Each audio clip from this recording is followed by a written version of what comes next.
Old World, Florida. Old World, Florida. Old World, Florida. Dude, I'm telling you, dude. Dr. Narco Longo came on and dropped the hammer of the god.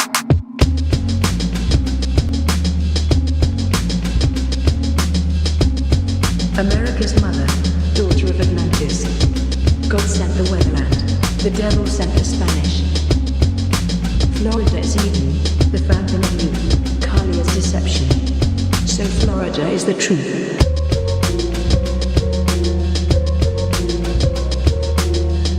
Welcome to Florida, baby. Dr. Narco Longo. Florida is everything.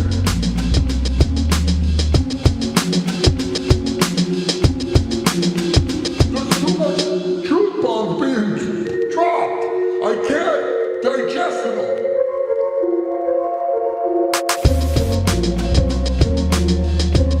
Old World, Florida.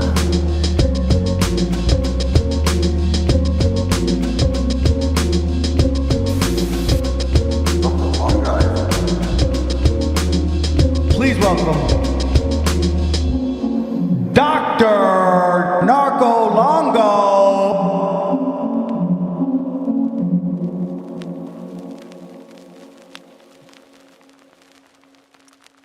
What's up, guys? How's everyone doing tonight? Happy Friday. We've got a familiar face here tonight, and we're going to be deep diving tonight a little bit, doing some symbolic studies. Let us drop a couple oranges in the chat or some thumbs up if we're sounding good, looking good. And it's good to see all you guys. But and happy last day of February. So tomorrow is going to be March. That's the occasion tonight. What we're talking about is February. Februus, who I put in the description, the hidden god that you don't know about. Maybe you do, but most people don't know Februus. You know, I barely knew anything about Februus. Yeah. That's what we're getting into tonight. We've got a heavy hitting guest here. As always, try and get him here as often as we can. He's a busy guy. He's, in demand. His content is pumping. His Instagram is booming. Guys, we got Mario Garza here. How you doing, Mario? Pretty good, man. Thanks for the invite. You always pick topics that I'm interested in. That's really cool. I can't say that's always the case with people who invite me on their show. And I've done a lot of shows with people where I kind of have to force myself a little bit to get into the material and things like that. But all of the things you've put on the table are either things that I'm already interested in or I want to become more familiar with, So this is another example. Dude, that's high praise. That's high praise. And I didn't mean to dress like a cult leader tonight. This is just we're selling these here at the store, and I threw one on, and I was like, "Oh, this thing's pretty nice." But guys, we got Mario here. Symbolic studies, and to your point, Mario, I know I have to, pick something a little obscure, kind of to pique your interest, because we don't want to waste time with Mario here. We want to get something that nobody else is really talking about, right? Like last time we talked about Janus, the janitor archetype. Not much on YouTube about that. And guys, I went to search today for Februus material on YouTube. There wasn't much. There's just not much, right? Very lacking. You'd think people would want to know more about February, both sides, the astrologers, the people who don't know anything about it, whatever. People have all these opinions about astrology and stuff like that, or mythology, world mythology, and they're using the names every single day. They're not giving much thought. I think, as humans, we're obligated to know words and, study words and appreciate words, things like that. So that's what we're trying to do. That's kind of what I try and do to touch base with Mario here is let's get his, the linguistic links, the symbolism, break down all the esoteric symbolism. That's what he does, guys. If you don't know, Symbolic Studies is his YouTube channel, I should have said, and his Instagram, Symbolic Studies. So we're getting into the linguistics a little bit. We're getting into the symbolism here. And Februus. Okay, let's get into it. I think we sound good. Okay. It's February. Where does February come from? It comes from the name for February, the root word. Just like March is Mars, right? It goes back to Februus. Februus is a Etruscan god. Okay? Etruscan. Might go back earlier than that, might have been used by other people, but definitely Etruscan. And Februus was a god of the underworld, partially, disease, extreme wealth, purification as it relates to disease too, and a couple other things. But Februus is a god that we really don't get to know much about, right? So we're going to be kind of bridging the gap here through some syncretism, because we can identify who Februus is, who his equivalent was in other world mythologies. So just like Pluto, it's believed that Februus was the Etruscan equivalent, maybe even the predecessor to Pluto. So Pluto's the god of the underworld, extreme disease, infectious disease, viruses, pandemics, things like that. And Pluto, also extreme wealth, right? A plutocracy, right? That's Pluto, meaning extreme wealth, especially ill-gained wealth. You could say Pluto rules, like plunder, right? Plunder. You see the root of Pluto here. So, but we know a lot about Pluto. We know a lot about Hades, the Greek equivalent. So that's going to kind of help us fill in the gaps here for who Februus is. Not to say that Februus doesn't have his own nuance. Februus is also partially identified with Februa or Febris with an I, who is like another Roman god, actually a goddess. It's kind of a feminine version of Februus with an I. So that's who Februus is. There's really not much to go off of. The Wikipedia is not very long about Februus. Like I said, not much material on YouTube. Obviously, there's plenty of stuff out there in books and things like that. But we can just start off with the name too, right? Februus is the root word for fever. So if you have a fever, you're sick, right? You're suffering from infectious disease. That goes back to Februus. And yeah, that's who Februus is. Mario, you want to touch on Februus and what you knew about him before, or where are we at with Februus up until now? My awareness was very vague and fuzzy. So you inspired me to dive deeper, right? So this is one of those instances where I'm like, I want to know more about this. And, the more I learn, the more I'm like, oh, wow, this is like a perfect sync for this time of year for like a bunch of different reasons. One of the things I just want to mention that I think is fascinating, and part of me wants to just let you build a little bit more and then we can get to it. But this extreme wealth business, you brought it up a couple of times. Mm-hmm. Basically, so my understanding, I have it somewhere in my notes, but Pluto translating to something, I believe it's like the riches or something along those lines, if I'm not mistaken. And one of the things that's really curious about all of that is underworld deities, including like the devil, right, correspond with metallurgy and the precious metals, within the earth. So we're talking about the underworld. Where do precious metals come from? right? And so I think that that's kind of a curious correspondence. And then I also think that that kind of explains partly what's going on in the death card, which is traditionally ruled by Scorpio. And Scorpio obviously has a couple of different correspondences planetarily. So the old one would be Mars, the new one would be Pluto. And when you look at the death card, oftentimes what you see is death with a scythe. And there's all of these riches on the floor. There's like crowns and jewels and, jewelry and things like that. Some cards emphasize it way more than others. But you will see a couple of things down below, I believe, here. Right. So I just thought that was kind of interesting, this metallurgy sort of correspondence, this idea of the riches having something to do with that, because from what I've learned, some underworld deities have the ability to find these riches. That was kind of one of the folk sort of ideas, is that these deities can help you find some of this stuff, actually embedded in the earth, right? Yes. Yeah, well said.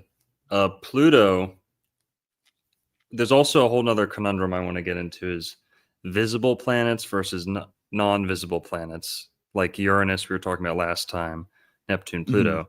We'll get into that a little bit. But I really look at some of the etymology to kind of strengthen the link to mining, for example. And like you're saying, plundering the earth, to plunge down. Pluto's to go down. And also, what do you do when you're mining? You use a lot of dynamite, which is explosion. So explode, that plued, expelled, that all goes back to Pluto. Explode and expulsion, to words like that. So dynamite is a very Plutonian kind of weapon, and explosions are ruled by Pluto. So you've got deep penetration being ruled by Pluto, going downward. Pluto, the symbol for Pluto is the P and the L. So PL, that root. And there's two symbols for Pluto, I should say. We've got the one that's in the thumbnail, which is more of the kind of a basket or a cradle type thing.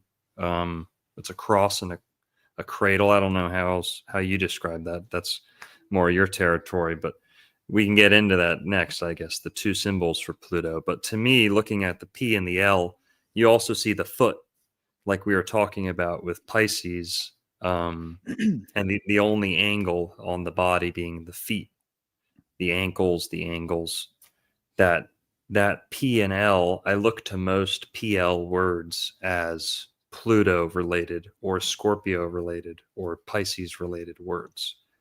Plunder, plunger. What planet rules plumbers? Pluto. And plumbers make more money than people think. Okay, and they find a lot more. You know who finds the treasure that your wife flushed down the the gold, I hate you, I'm flushing the jewelry down the toilet, stuff like that. Right. The plumber gets his hands on more jewelry than you think.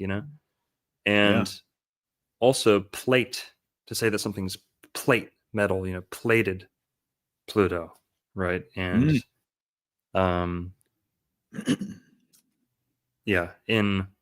in Spanish, plata, right?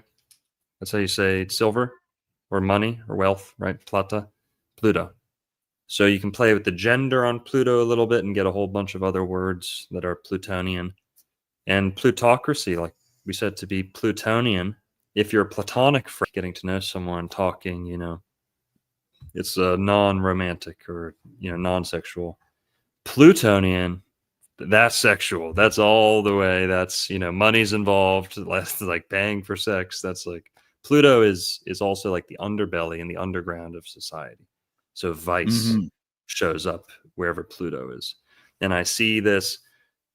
Well, let's talk about this. I want to address the dilemma between visible and non-visible planets, and who rules the second half of the zodiac. Like the planets, there's repeated rulerships by the visible planets. I tend to be in the camp that there are secondary rulerships from the non-visible planets. We've talked about it a little bit, and it's okay if we debate or disagree on this, because I know it's like a big thing in the astrology world is, are we going to use Uranus and Neptune and Pluto? Are they the planets that they tell us they are? Can we trust NASA?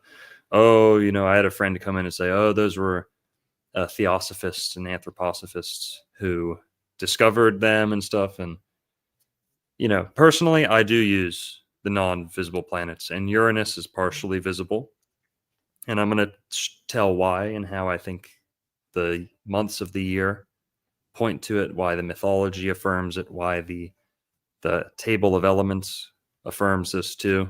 But where are you at with Pluto, Neptune, Uranus? Do you use them? Right. Yeah, no, it's a good question. For me, I do tend to lean on the traditional planets. And I'll Mhm. say that one of the reasons why is because I come in so heavily on the symbolic level. And so I'm not so much a natal chart reader, or at least a traditional chart reader in that regard. I think that understanding astrology is something that can be done in a number of ways, actually. And I think that you can learn the lessons of the signs. And I think there's a lot to gain from that, even if you never look at your chart personally, right? Because they're all aspects of kind of like the totality of who we are as people, spiritually, and Mhm. all these things. So I kind of use the tarot like that too. I think that the tarot can be used as almost like a book that's something that you can study, so you don't necessarily need to do divination with the tarot to get a lot out of it. So I'm kind of like that with the planets. Having said that, though, I think there's value in these outer planets as well, or the unseen planets. But I do, in my research, I tend to focus more on the seven. And one of Mhm. the ways I tend to think about it is just the power of the seven as well. 7 days of the week, 7 colors of the rainbow, 7 chakras, things like that. And so I'm like, the seven is sort of a huge number mythically, Mhm. on a sacred geometry level and whatnot. And so, because I think my foundations were with that seven and sort of the value of the seven, to me, it makes sense to kind of have this complete sort of seven based system, in a way. But that's just me personally. So, you've taught me a lot of things about, the outer planets that I definitely appreciate and value. And there's a lot of things historically and mythically that adds to it being worth your time to study these things and maybe integrate them too. So I'm not hardline, basically. Right. No, and yeah, you're definitely on the money, because I think most people's hang up with the non-visible planets is that you don't really need them to be a successful astrologer. Um, God isn't going to make astrology that difficult to where you need a telescope, you need the complex calculations. It should be naked eye astrology. Naked eye astrology is, the basic astrology. It is um, the gold standard. I don't think you need Uranus, Neptune, or Pluto at all to become a better astrologer, or a more accurate, efficient astrologer. I Hmm. think that and we've talked about, my theories on their role, is that Uranus is partially visible to the naked eye. So we can see Uranus sometimes.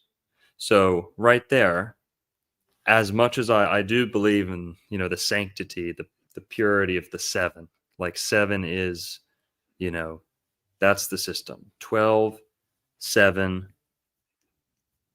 I'm right there with you.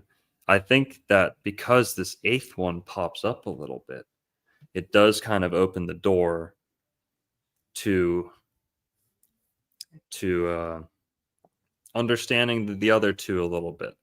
And I think Hmm. that Uranus, we can kind of see why Uranus is partially visible, because Uranus is like Mercury. I believe that Uranus is the octave or evolved Pokemon version of Mercury, Hmm. whereas Mercury is in between both sexes, the Hermes, hermaphrodite, right?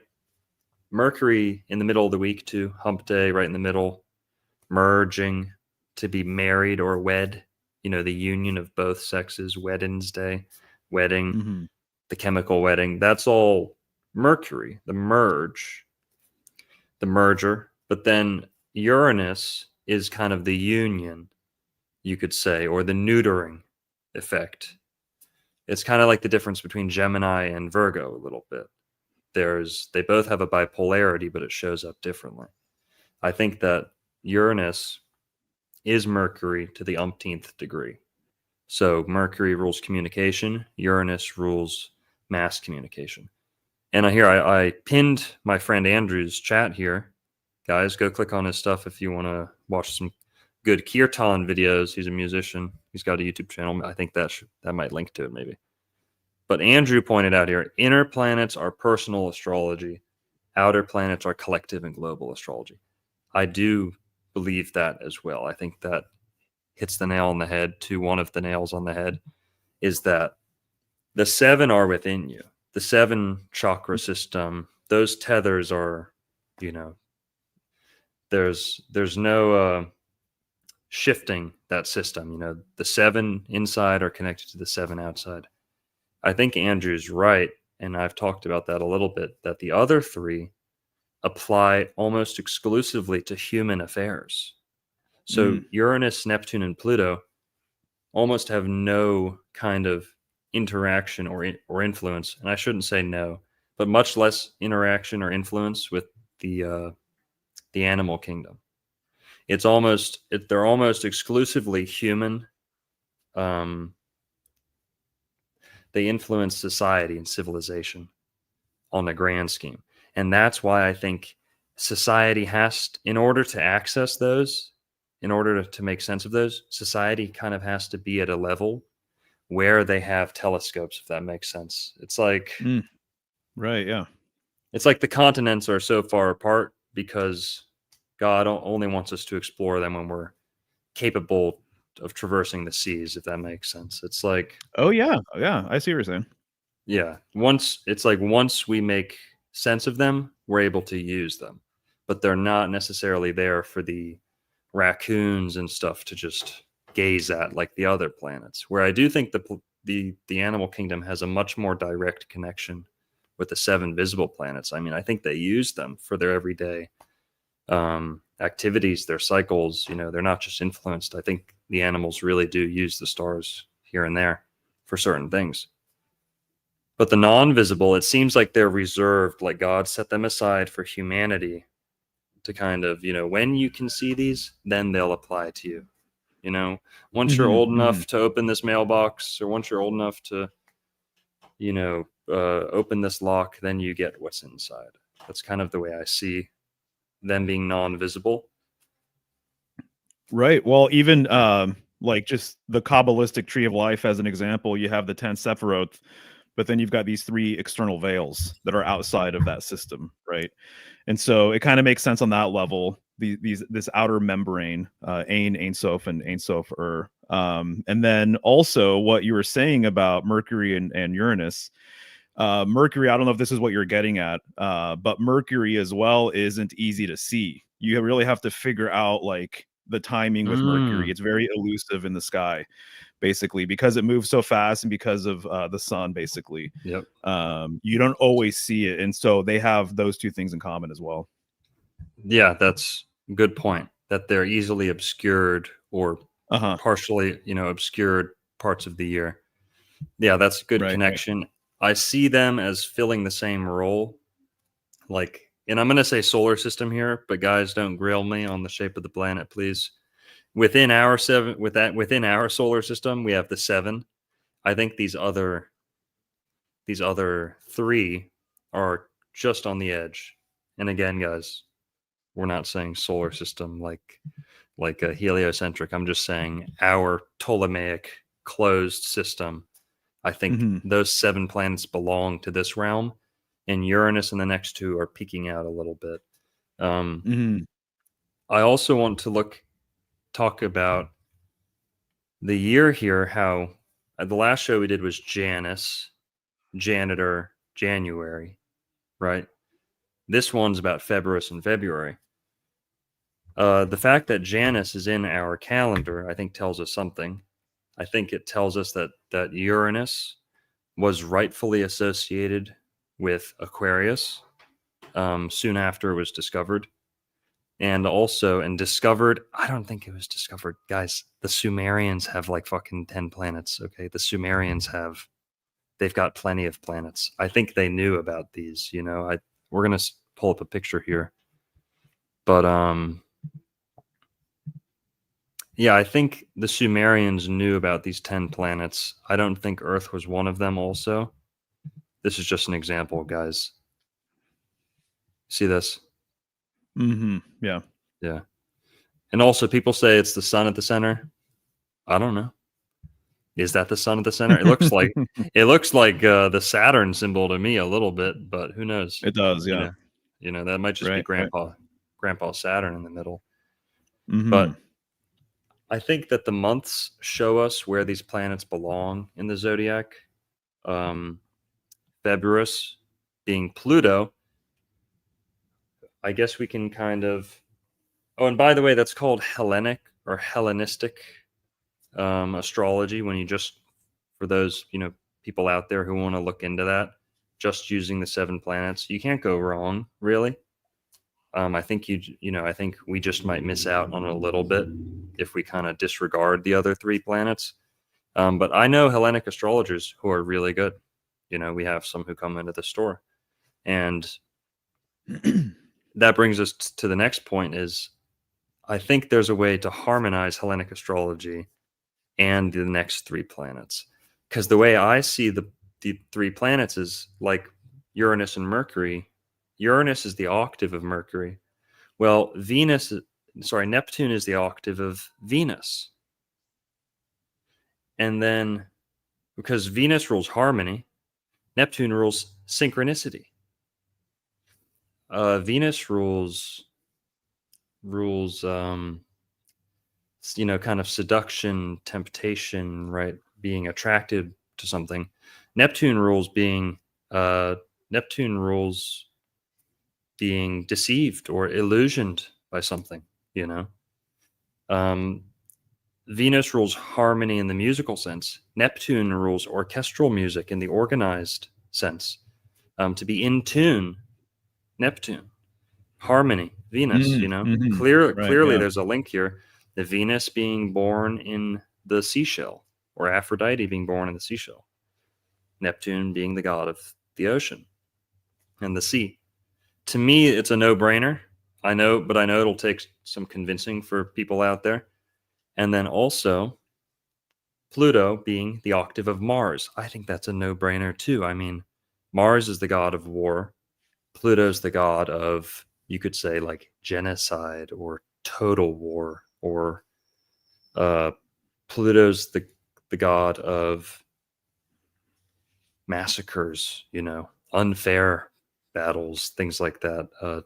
Total abuse of power, right? Mars is like a fair fight. It's a masculine thing. It's a broad, being strong and mighty and kind of a little bit disciplined and whatever. Whereas Pluto is more of like the treacherous, backstabbing disaster. And to me, that's where I see some of the signs of the zodiac undeniably get their qualities, not just from the 7 visible planets, but I think starting after Libra, the second half of the zodiac, we get a lot of these non-visible planets showing up and gracing the signs with a lot of their qualities. And I think that's why Scorpio is so different than Aries. I think that's why Aquarius is so different than Capricorn, right? I think that's why Pluto, and this is one that's pretty controversial. I think that Pluto partially rules and exalts Pisces in Pisces. And not many people think about the non-visible planets exalting in different signs or ruling different signs.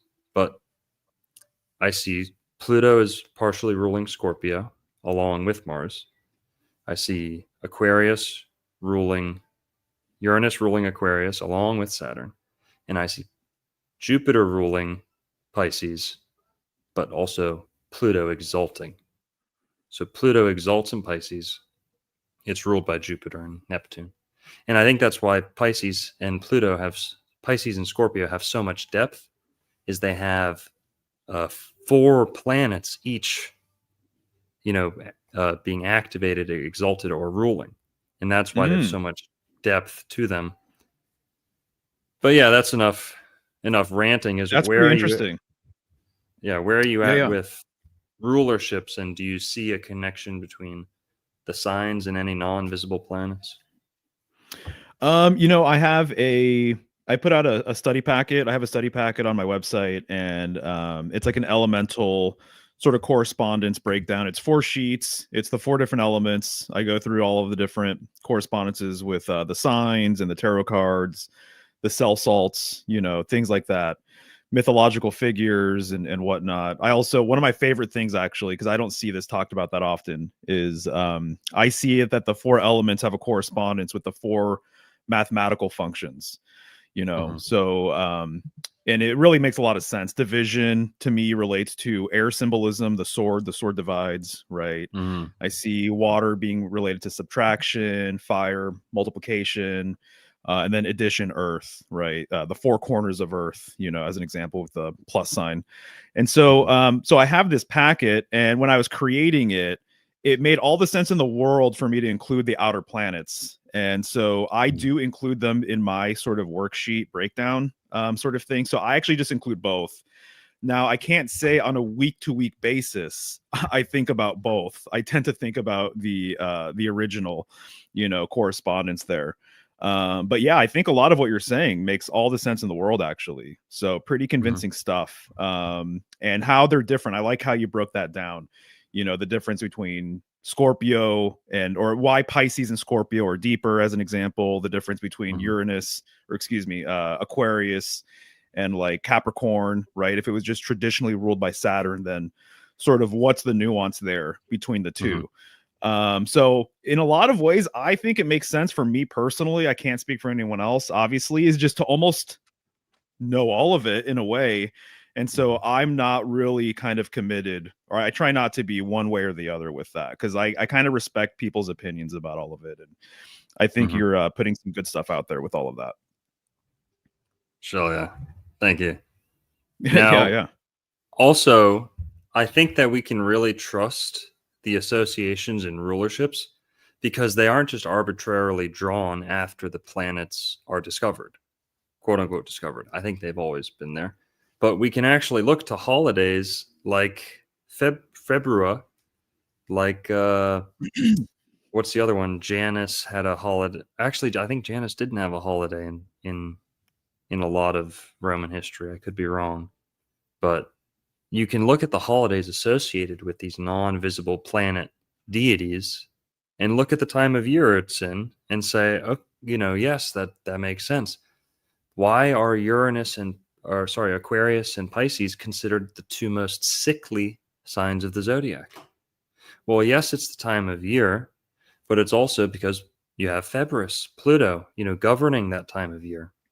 And the cusp between Pisces and Aquarius is known to produce some of the most sickly or kind of finicky people. It's very common to hear Pisces be like hypochondriacs or Aquariuses to be like that a little bit too. And I think that really does go back to Februus being the god of infectious disease and things like that. But let's talk about this. Is Pluto potentially exalting in Pisces? Because to me, that's where Februus and Pisces connect. Februus is Pluto, which is exalting in Pisces.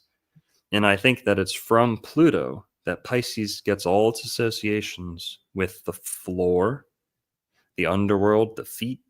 The feet is kind of like the most Plutonian parts of the body. What are the 2 most Plutonian parts of the body? Pluto rules depth. It's either the male genitalia, which is ruled by Scorpio, ruled by Pluto, or it's the feet, which go deep into the ground, also ruled by Pluto. So there's an element of depth to Pluto that we see in both Scorpio and Pisces. I also think that also just meeting Pisces and getting to know a lot of Pisces. There's different types to Pisces. I'd say there's 4 main types. Okay, with the other signs of the zodiac, there's only 1 or 2, maybe 3 types. With Pisces, there's 4 types that I've recognized. The most common type, okay, is what I'd say is the Neptunian. The Neptunian. They're a little bit on the thinner side, more frail side, more timid, very spiritual, okay, a little bit bubbly, but shy. Then you have the Jupiterian type, who's more fuller bodied. You can easily confuse them for a Cancer or a Sagittarius because of their Jupiterian. They'll be larger bodied, full, a little bit more jolly and cheery. And then I see the Venusian type, which is love. You know, this is the heart. This is the Pisces who's the poet and, you know, helpless romantic and falling in love so easy, getting their heart broken, super sensitive, and, you know, and then you get people like Johnny Knoxville. Then you get people who are just, how is that a Pisces? They don't fit in with the typical Pisces until you consider the Plutonian type. That there might be the rarest type of Pisces would be the Plutonian, who very often will show up like a Scorpio, will show up like a rebel, show up like a troublemaker, explosive attitude. Johnny Knoxville being the best example. And Johnny Knoxville's a Pisces where, I mean, yeah, he's a little like, he can be like a little nervous sometimes, but I mean, he's got a huge personality. He's dangerous, wild, right? Especially when he's young, right. especially when he's young. And he's totally a Pisces because he aged very early, you know, like he's like way older than he actually is now. Total Pisces thing to be like elderly, you know, beyond your years. But Johnny Knoxville to me is the perfect representation of a Plutonian type, that there's clearly Pluto is showing up in Pisces. Not always. It's rare, but I think you see this Scorpio type Plutonian influence show up in Pisces in people like Johnny Knoxville, and there's other examples. But right. He's he's an extreme person, right? And so that's partly that's what he's known for. And when I think of extreme as it relates to Pisces, I think of the extreme depths. But I also really think about the fact that I see a lot of river systems and like systems that branch off from like a main vein being kind of Piscean in nature. So whether you're looking at like our vascular system or you're looking at the roots of a tree, and I think that there's a lot of root sort of symbolism associated with Pisces as well, right? It's embedded into the earth, the symbolic underground. You know, it's the part of the tree that you're not going to see unless you dig it up. And so there's this whole idea of like the fish going to the extreme depths of this branching sort of system, right? You can almost kind of imagine it like a cosmic river. I've written about that before. But this is so interesting. What really made me think about this quite a bit was the Zodiac and the salts of salvation. And they relate Pisces to the cell salt that has a lot to do with carrying oxygen in the blood. And so a lot of the chapter with Pisces has to do with blood symbolism and how it relates to kind of like this rivering stream branching off root-like kind of system, and blood going to like the furthest tips of your body basically, and then also returning back as well, right? And so when you were describing Johnny Knoxville, I just thought of the extremes of going just like really, really, really far with something, you know, that other people would be way too apprehensive to actually do. But that's something I've been thinking about lately with Pisces. Oh, totally. And Pisces also, you see that like Scorpio, they have so much depth to them. And I'm not just saying that. I'm not just saying that to toot their horn.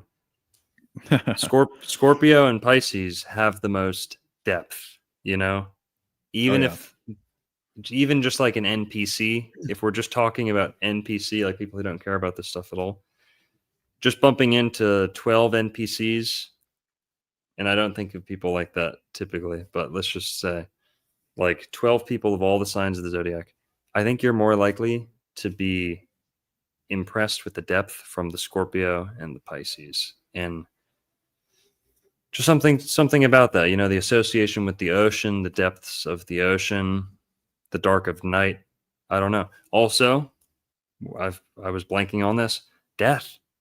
We know you started off talking about the death card. People say Scorpio's death. Well, what the heck is Pisces right before birth?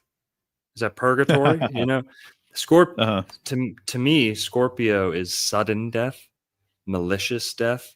It's getting ripped from the world, if that makes sense. At a murder, it's getting ripped from the world at a too soon. That's where Scorpio rules death. It rules tragic death to me, right? Whereas Pisces rules natural death. Pisces is you made it all the way to being elderly and you just kind of drift away, sickness, natural causes, whatever. You made it all the way back down the mountain. You made it to the top of the mountain, all the way back down, and then you drift away, That is natural death to me. The completion of the cycle, that's Pisces showing up. And that's Pluto showing up in both those signs. Pluto rules death. Pluto is, certainly the planet of the underworld and the afterlife and rebirth, reincarnation, right? So to me, that's the connection between Pisces and Scorpio coming through, via Pluto. And to me, that's convincing evidence that there's a connection between Pluto, death, Pisces, and Scorpio. Because if you take Pluto out of the equation, what are we left with to make sense of that? Pisces, you have Neptune, Jupiter, Venus. Okay, where's the death coming from? With Scorpio, Mars. Well, Mars rules birth and through Aries. So to me, that's all kind of conclusive. Like, we should be incorporating these non-visible planets. And right. I see your point with that for sure. And then also to me, the mutability of Pisces makes sense with what you're saying between the distinction of the different kinds of death, the Scorpionic versus the Piscean. Related to that, actually. So the main sort of correspondence that people associate with Pisces in the tarot is the moon card. And there's actually kind of a debate out there. All of the correspondences are never set in stone forever. People are going to have conversations and people are going to come to different conclusions and whatnot. But that is the main correspondence, that Pisces corresponds with the moon.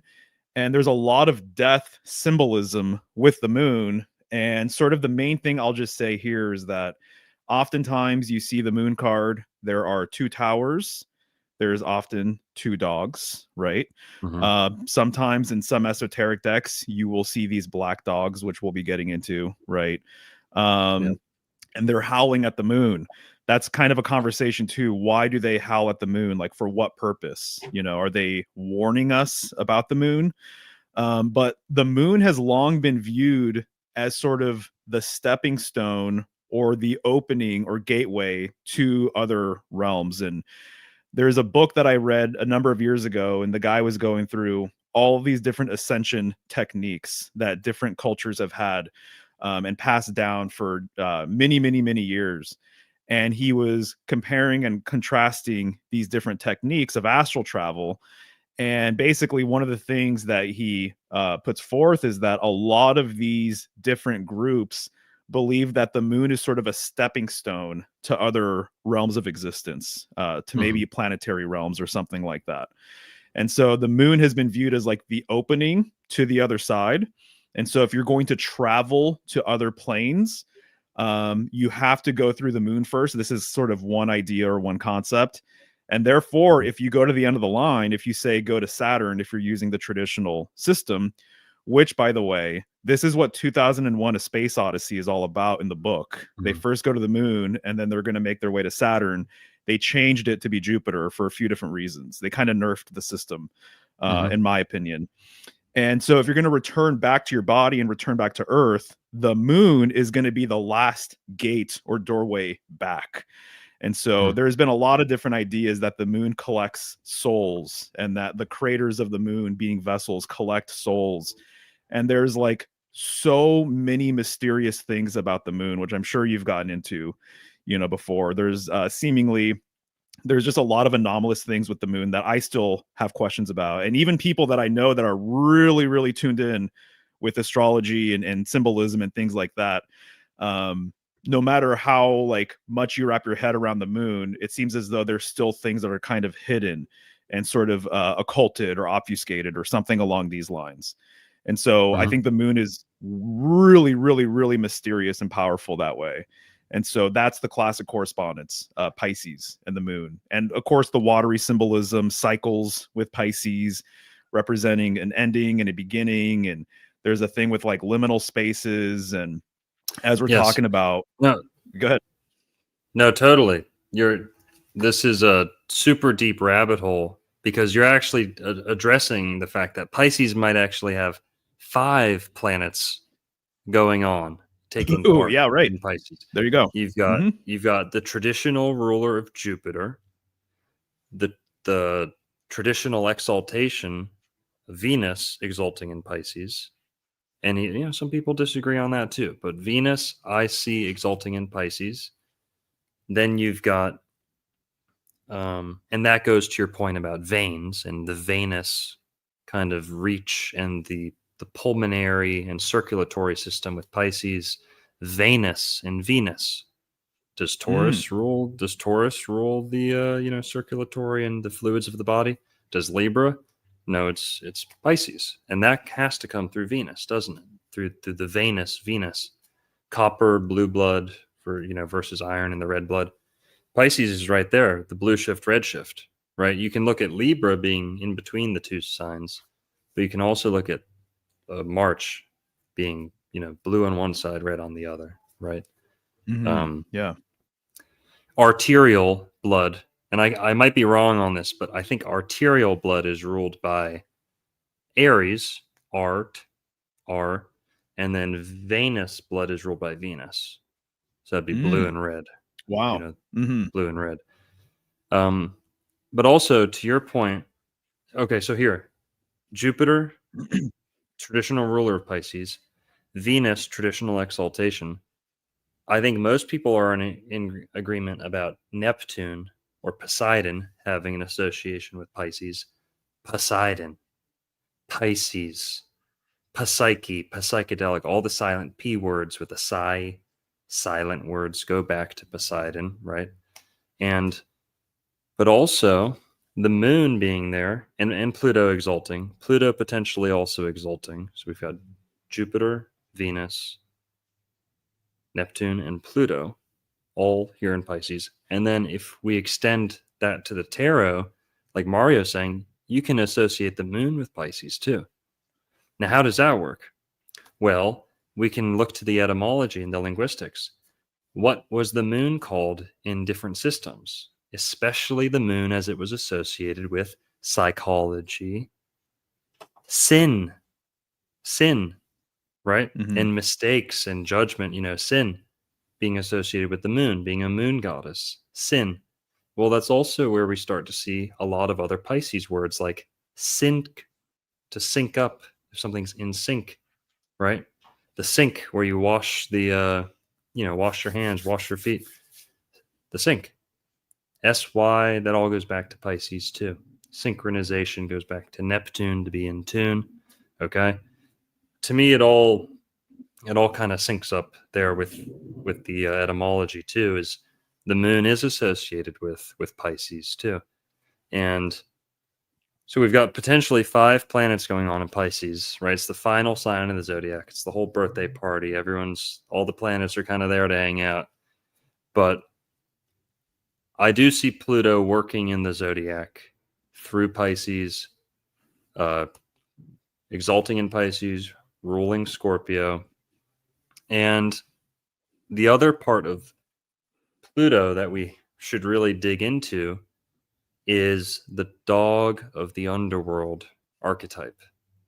So Pluto is traditionally depicted, right, the god, as having a dog on a leash or a multi-headed dog. Hades, Pluto.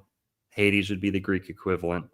But Pluto, being a Roman god, the Etruscan equivalent is Februus, like we were saying earlier. So we've got Pluto, Hades, Februus, very often depicted with dogs.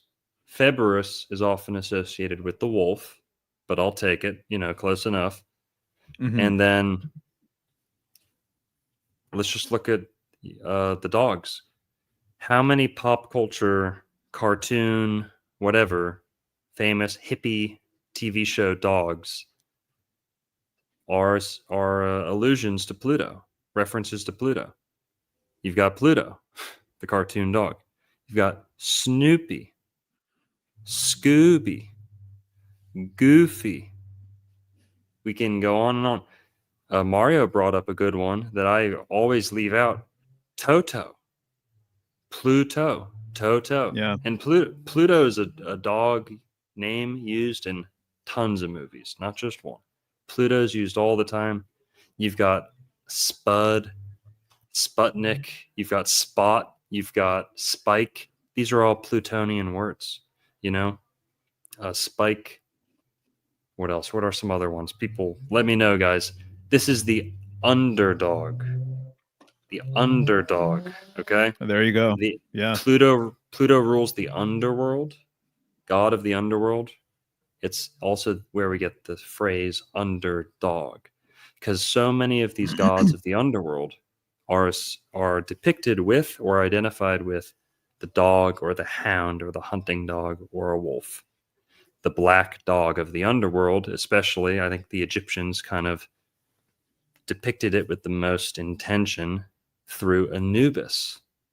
Anubis is also worth mentioning. Anubis would be the Egyptian equivalent, and I believe Anubis is where we get Snoopy. I think Snoopy is just a reworking of the word Anubis, isn't it? The black dog of the underworld. Mystery, studying the occult, studying freaks and creatures. That's Scooby, isn't it? Snoopy, you're snooping around like a detective. Scooby, studying the occult, studying the monsters and things people don't believe in, the darkness, the underworld. The Halloween show, right? It's like a whole show themed after Halloween, ruled by Scorpio, ruled by Pisces. Sorry, Pluto ruling Scorpio is where we get Halloween. So, yeah, what do you think about the dog? There you go. Yeah. What do we have to say about the dog? It's a fun one. I love this rabbit hole. There's so many things that are really common, in everyday life that you don't really think has all of this crazy esoteric stuff associated with it. Some of the dog entries that I read in some of my books that I have here were really, really epic. But basically, the dog seems to me, the underworld dog, it guards the gateway, right? That's what you see on the moon card. The two dogs, the two towers, they're kind of guarding this gateway or portal that is the moon symbolically. And there's a lot of different examples of the dog being this guardian of the gate, right? Also, though, they are the ones that will take you through the gate as well. So it kind of depends on the culture, it depends on the myth and the context.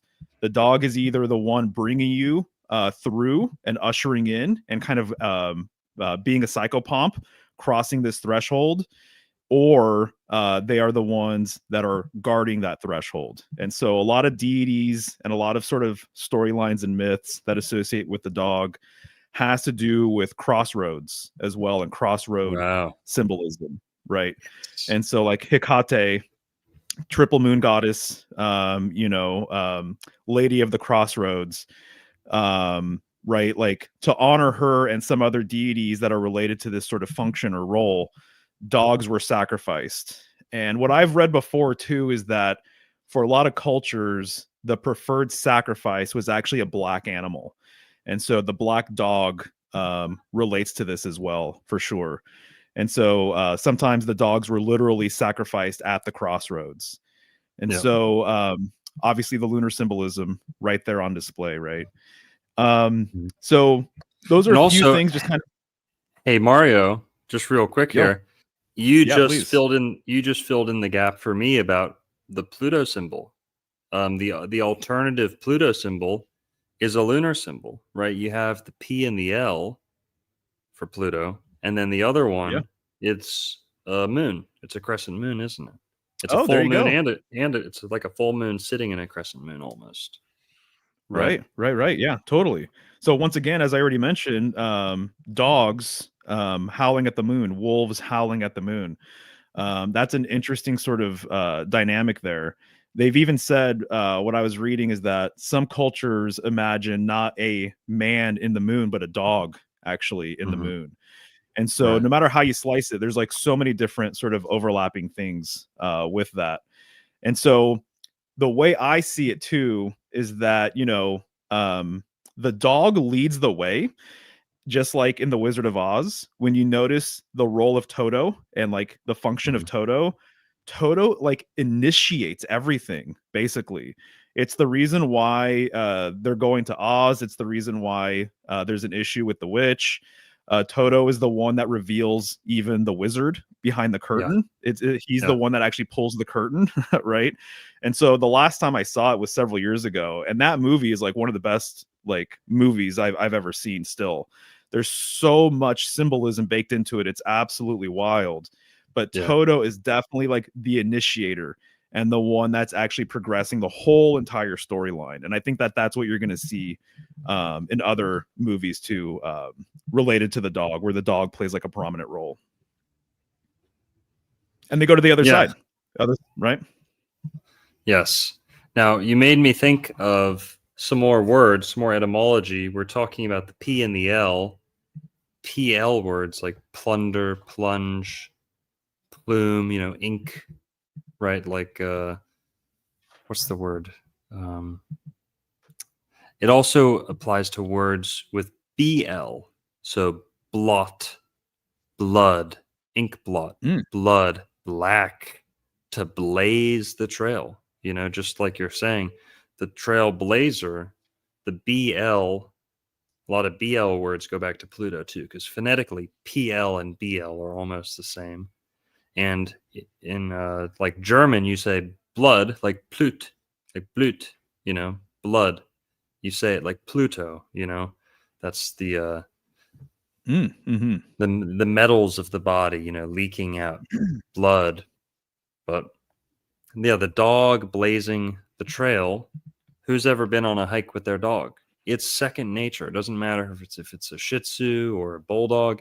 They always want to walk 6 feet in front of you, or maybe 50 feet in front of you. Who knows? But they always want to be a little bit in front of you, or zooming by you, in front of you every once in a while. They always want to blaze the path. They always want to, sweep the path of danger before you get there, right? They're natural scouts too. And that's a very Plutonian thing that we see going back to Scorpio. Scouts, sharpshooters, people who'd go ahead and maybe scout out. That's a very Plutonian thing. Toto's doing that. Like Mario said, Toto's kind of, spurring them along this whole journey. And Pluto's right there in the name, Toto. Pluto. And some of the other dogs, I wasn't really looking at the chat here, but I'm sure you guys named a ton of dogs. Yes, the Pluto symbol is also similar to the Ankh, for sure. And Lassie. Oh, Lassie. You know what else we can that's tie into this? Yeah. You know what else? The lazy dog archetype. The lazy dog archetype, Lazarus, is also Pluto. The lazy dog, Lazarus. Thank you. Interesting. You'll see a lot of Lassie, Lasso, And lazy dog, also in pop culture and cartoons. Lazarus. Thank you for that one. Dawn B in the chat. Thank you. So yeah, While you check the chat, I will be right back. Just 1 minute. You're good, man. Take your time. So Lazarus and Lassie. Yeah, all your favorite dogs, guys. All your favorite dogs. And yes, this is also the Hellhound or the devil dog. Hellhound, dog of the underworld. Mario brought up the crossroads. That's an interesting one to get into. Hang on. I'm going to look up hound. This is also Pluto, guys. Lazarus, also the Hellhound. And Cerberus, guys. How similar is that to Februus? Come on. Februus, Cerberus. Hellhound is a mythological hound that embodies a guardian or a servant of hell, the devil, or the underworld. Hellhounds occur in mythologies around the world, with the best known examples being Cerberus from Greek mythology, the dog of Hades, Garmer being from Norse mythology, the black dogs of English folklore, and the fairy hounds of Celtic mythology. Physical characteristics vary, but they are commonly black, anomalously overgrown, supernaturally strong, and often have red eyes or are accompanied by flames. Yep. Let's see, this one looks pretty cool. Yeah. Well, whatever. Every culture pretty much has their dog of the underworld. Let's just have a little look around here. We've got Anubis. These are all Pluto, guys. This is the planet Pluto showing up in the different world mythologies. Anubis, the black dog.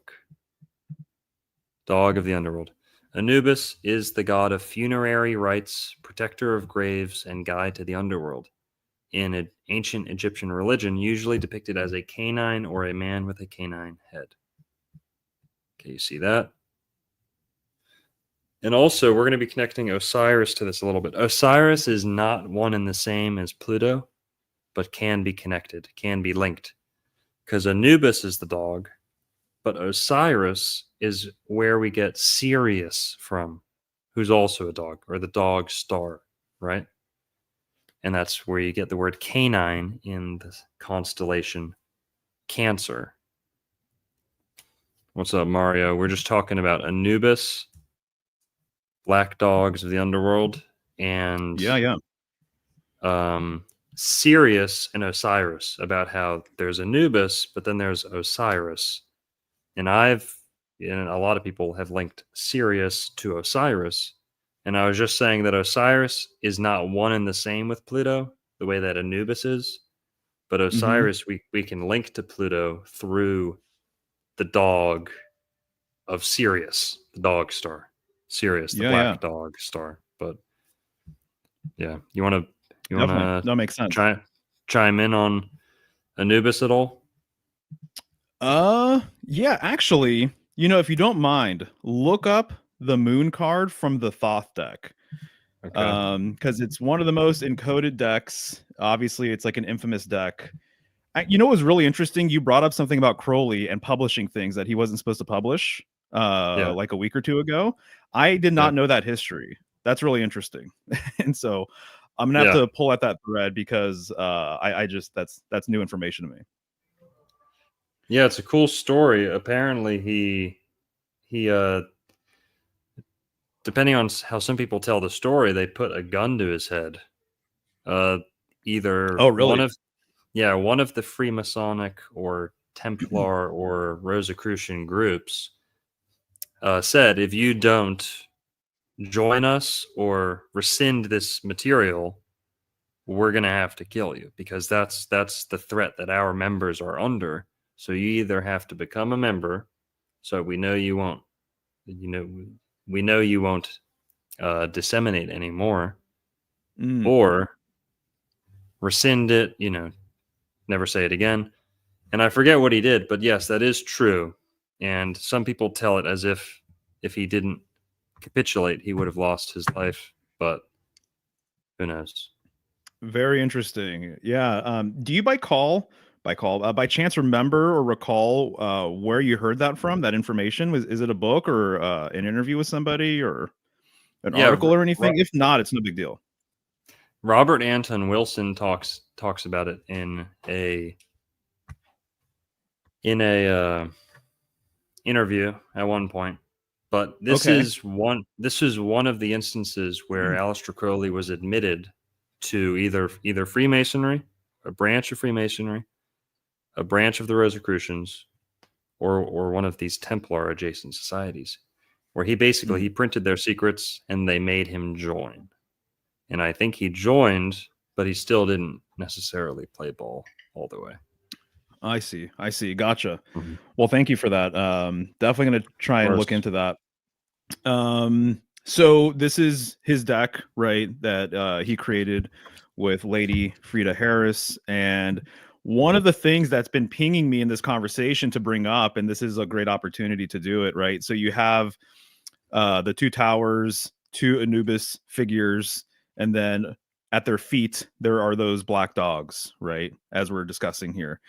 But zoom into the right hand of the Anubis figure, like on the left, or the left hand of the one on the right, because they are holding something that I think kind of unlocks like a really, really fascinating thread. And they're basically holding glyphs for Mercury, right? So you really see it on the left-hand side. For some reason, there is a line that's going through the horns of the Mercury glyph there. And one of the things that's tripping me out, I'm not sure if you've come across this. Well, first off, before I get to that, Hermanubis, right? It's like the crossover between Hermes and Anubis, right? And he's a psychopomp. And so that definitely relates. But one of the things that is really wild, and I have a list of correspondences or overlapping themes somewhere in my binders, but the amount of symbolism between the moon and Mercury is like off the charts, right? Yeah. So even literally like silver, as an example, right? Silver corresponding with the moon for the most part, Mercury being quicksilver, Mercury obviously being a liquid and a metal, and the moon is always just constantly sort of changing and evolving and morphing and things like that. And then you have literally what Mercury supposedly looks like, and then what the moon looks like. It actually looks very similar. They look very similar to each other. And then I know there's things too with like the cycles and whatnot. But there's a huge crossover between lunar symbolism and mercurial symbolism. And as we've been talking about things, that's just something I kind of wanted to bring up. But this card's kind of giving me excuse to like show you like, no, this is like a real sort of thing here. Is that something you've ever looked into? 100%, because in astrology, you hear a lot of people saying, "Oh, the moon rules the mind." And it's like, okay, like, you know, I think to me that's the connection between the moon and Mercury. Is they're both mental. They are both said to rule the mental faculties. But of course, the moon is more of the emotional side of that, and Mercury is the more intellectual side of that. But they really do kind of both co-inhabit the mind, you could say. The what are they called? There's another word that starts with an M for the mind and like your consciousness. I forget. But yeah, it's almost like they're right there, and they are the two fastest planets. They're the two, you know, they're both kind of jealous of each other a little bit. You know, the moon has this like wifely kind of association with the sun, right? Kind of dignified and almost at the same level of the sun, you know, in terms of size and influence on Earth. But then Mercury's right there by the sun's, you know, very, very close. So it's tiny, but very close. So, you know, who's closer to the sun? Is it the moon, who has a similar influence, or is it Mercury who's, in terms of proximity, actually closer to the sun? I think they both fill the same role a little bit. They both have a messenger role, Mhm. and they are both kind of the demigods, or the lesser of the visible planets. Moon and Mercury, you could say, are both planets in this system. But to me, that's it. Is they're both messengers, and they're both kind of maybe the lowest forms of mental activity too, is emotional through the moon, and intellect through Mercury, right? And you could say philosophy and wisdom, metaphysics go higher than that maybe. But I think that they're close. They're both super fast. So they're both the closest down here to Earth, Moon and Mercury, in terms of the Ptolemaic, model, Mhm. worldview. Yeah. And then they're both the fastest. And yeah, to me, that's it. Is also mental acuity, right? Mercury ruling acuity, we're told. Aku is an ancient word for the moon, to be accurate. Aku, Mm. and I know I've heard you talking about the archer and the bow, and the little known connection between the moon and like Sagittarius, even like the bow and the crescent moon. I think I've heard you talk about that, Yeah, yeah. and Mhm. I see that coming through in words, in those words too. Aku, accurate. Ku and Aku are ancient names for the moon, I believe. Finnish and Phoenician, but a couple different languages. Gotcha. Yeah, the travel dynamic as well, with the moon, and there's a lot of symbolism with the crescent moon being like an ark or like a boat of some kind, right? Some sort of vessel Mhm. or ship or whatever. And then Mercury, obviously, a lot of the deities associated with Mercury, they're always travelers and they're always, Mhm. moving and delivering these messages. And then something that you kind of sparked this idea of the mind and intellect and mental sort of faculties and things.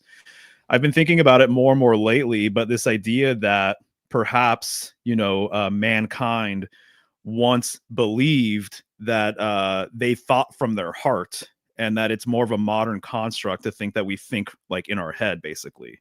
And Yeah. so that the mind actually had like a center with the heart, and that you thought with the heart.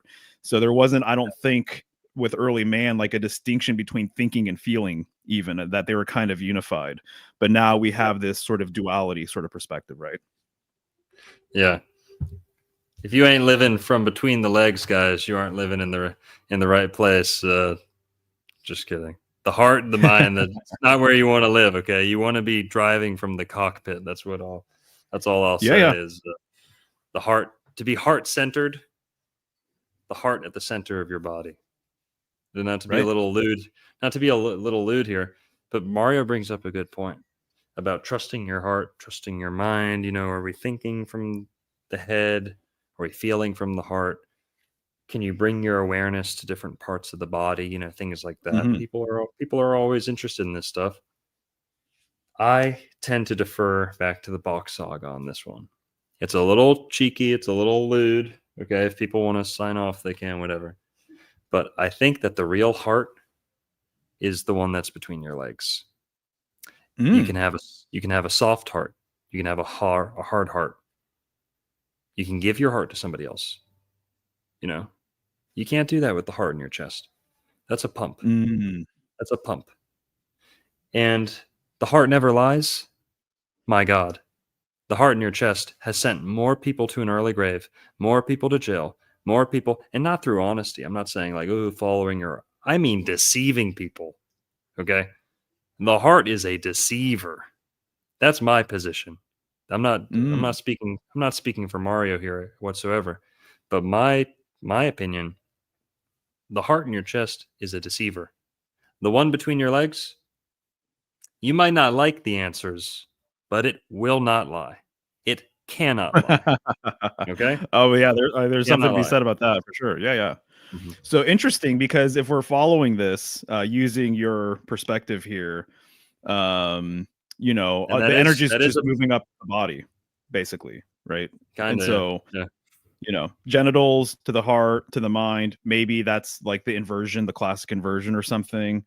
I just have to bring this up because you said the key word with pump. Have you looked into heart is not a pump like information?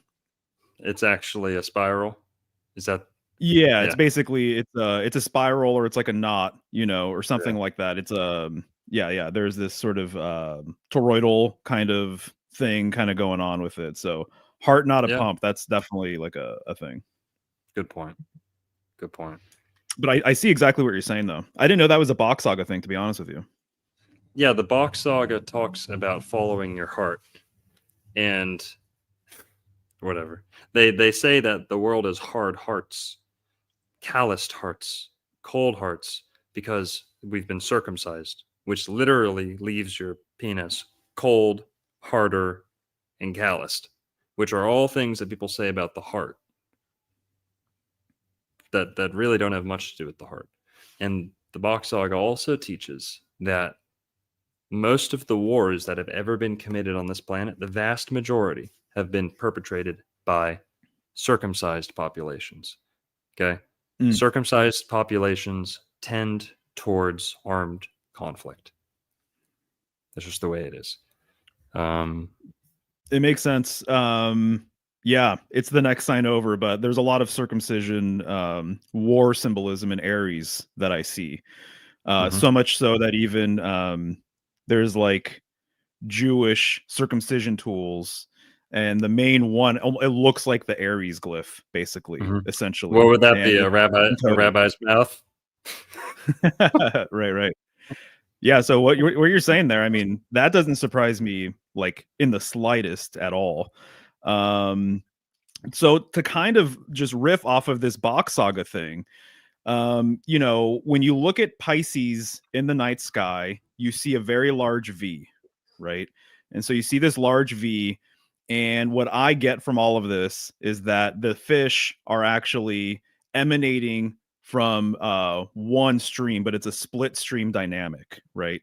And this split stream also has a really prominent square in it, which is the body of Pegasus. And I Mhm. guess the Babylonians saw that this was like a field. And there's this really interesting myth about this field kind of being like symbolic of like almost like this, there's this origin story with Earth and humanity with this field. But you have these two fish that are connected. This is one of the classic things with the sign, right? Is that if Mhm. you just draw the glyph, they're connected with that horizontal line. Or if you're illustrating Pisces, oftentimes the fish have a cord going from mouth to mouth, or the cord is tied at their tail and that it's unified, right? And so I kind of see this as it relates to our feet, Pisces in the feet, that it's like our legs are almost like a split stream that connect at the body, connect with what you're saying is where we think or where we feel from or whatever.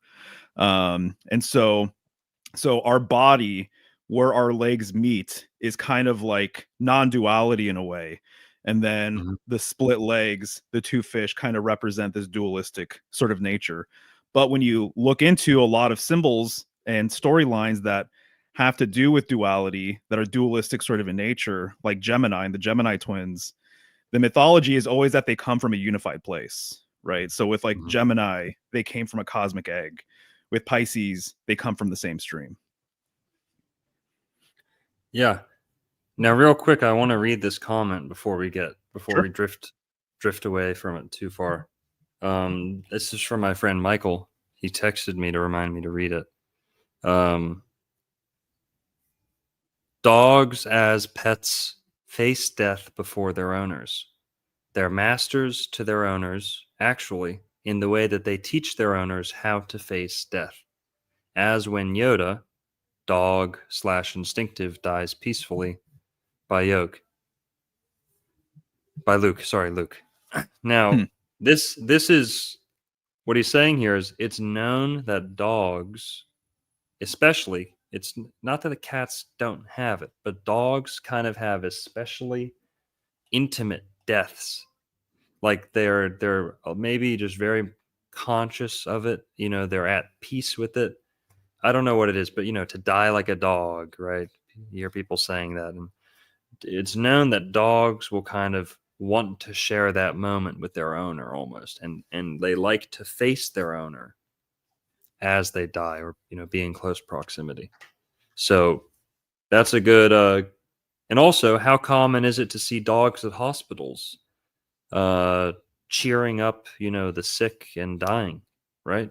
Make-a-wish kids, right? The dog is always kind of cheers people up. You see it in hospitals, you see it with terminally ill children, right? So I see that Pluto dog of the underworld showing up too. It's not just a bad thing, it can be a good thing too. The dog is kind of like, who knows, but always got a smile on their face. Oh yeah. There's even, I'm pretty sure you might be aware of this, but there's some philosophers that highly revere the dog, and it was like, we should be like dogs. We should be comfortable anywhere, and a dog will be like that. You bring a cat somewhere, they got to check everything out before they feel comfortable and everything else. A dog will just walk in and just start smelling everything and doesn't even really feel phased at all that he's like in a new place or whatever. Totally. I'm reminded, I didn't go to like camp as a kid, but I remember going to a summer camp at a Christian place when I was young, and it was funny to me being in their bathroom. They still had graffiti like in the bathroom on the stall and everything else, but it was all really positive stuff because it was a Christian summer camp. And the first time I ever heard God spelled backwards or dog spelled backwards is still man's best friend, I saw that scribbled on some door at some Christian summer camp or whatever. But there's something to that, just with the flip of the D and the G, right? And so God, or a dog can be man's best friend here, be your companion here. So it makes a lot of sense. I think that cultures would sort of imbue some of their mythology with the same idea, but in the afterlife. The dog will still be your best friend and actually show you the way. 100%. Yes. Yeah, there's two sides to that. There's two prongs to that point right there. And I guess we could say, I see what you're doing. The Bident. Not only does the dog go with Pluto and Hades, the dog of the underworld, there's also the Bident. We'll get into that. But the dog and God thing, I love to talk about that. I love to give little sermons to people who come into the store about that, if it gets to that topic. That lessons for us, that I don't know how many languages that shows up in, but in English, I'll take it. Dog and God, right? You could also say dog and goat, dog and goat. The goat goes highest up on the mountain. The dog burrows down for the rabbits and the pests, and dog of the underworld. You could say top to bottom like that. But just the spelling dog to God, humanity is the inflection point between those two words. We can learn about God and learn how to praise, to serve God, by studying the dog. We are to a dog what God is to us, if that makes sense. The dog wakes up on an average day, doesn't have to worry about where the food comes from, just trusts that the human will provide. Doesn't have to worry about shelter, or, like you said, they just trust if they're around humans, they're kind of comfortable, right? And dogs really don't. They really don't live in the wild too much. Like, yes, there's wild dogs and feral dogs, but they love to stay close to humans. So even if they're abandoned or, feral, stray, they will stay as close as they can to humans. Cats aren't that different in that regard too. But basically, you can act like this is the parallel here is, what do we know about metal bands? Okay. To be figuratively away from God. Metal bands, these Satanists, these people, all they can do is talk about God. All they can do is depict God. They can't help but stay close to the church. You know what I mean? It's like their identity is the opposite, but it is still the thing, right? It's still, it's opposing the church, but it's still all about the church. So it's kind of like how dogs can only live close to humanity, even if they think they're independent, even if they think they've been abandoned, they're still always hugging the fringes of society, and they're still close to humanity. People who stray from God think they're straying, think that they're going far, think that they're going off, but they can't help it. There will always be, one phone call, one ask for help away from God. So there's that connection, but also just service, service. Mm-hmm. The way a dog treats their master is how we ought to look to God and treat God or establish ourselves. You can kick a dog in the face real hard, and it will almost instantly forgive you. Something in their brain, something in their evolution, if you kick a dog as hard as you can, and I'm not saying I've ever done that, okay? But I've seen things like this happen, okay? Senseless violence, where the dog will immediately give you the benefit of the doubt. Immediately. Surely the human had a reason for hitting me that hard. Surely there was an accident. Surely there was something that I don't have any sense of, but they're almost content with their misfortune, right? It's almost like a Job type thing, it's almost like they're grateful for the chance to be abused in a twisted way. It's like they'll always see the silver lining. They'll always prefer the company. They'll even prefer the company of that abuser. They won't see it as abuse.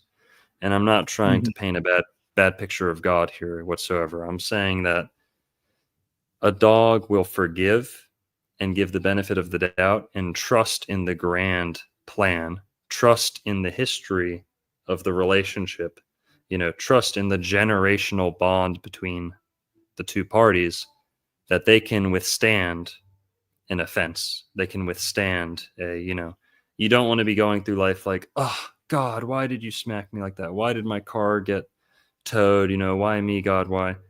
You don't want to be the whimpering dog, right? A good dog is kind of gives that benefit of the doubt a little bit. And I'm using extremes here a little bit, but it's, it's a Plutonian topic nonetheless. And right. We're supposed to kind of have that same sense of blind service to God that the dog has to us, right? The dog trusts that it will be fed. It doesn't need to worry about these things. It knows that those worries have been handled on a higher plane. You know what I mean? They've been put in order on a higher plane. And all the dog has to do is be a faithful companion to his human. And that's kind of how we're supposed to look to God, right? If you feel like you got smacked for no reason, there's probably a reason. And if you can't put your finger on it, just kind of, accept it a little bit. But loyal devotion, yeah. People see what I'm trying to describe here, but that's what I see the dog and the God is. Yeah. Go ahead. For sure. Yeah, no, I was just going to say incredibly loyal and resilient as well, right? Dogs can be very, very resilient. So yeah, no, good stuff. I agree with you. I see what you're trying to put out there. Makes sense. Totally. And also, I think we get the word service from Cerberus, to service, and also the surface and service.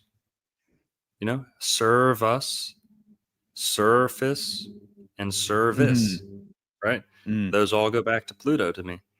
And they all represent the underworld, but also the unconscious. That's something we haven't talked about, is Pluto is associated with the unconscious a little bit, or the subconscious.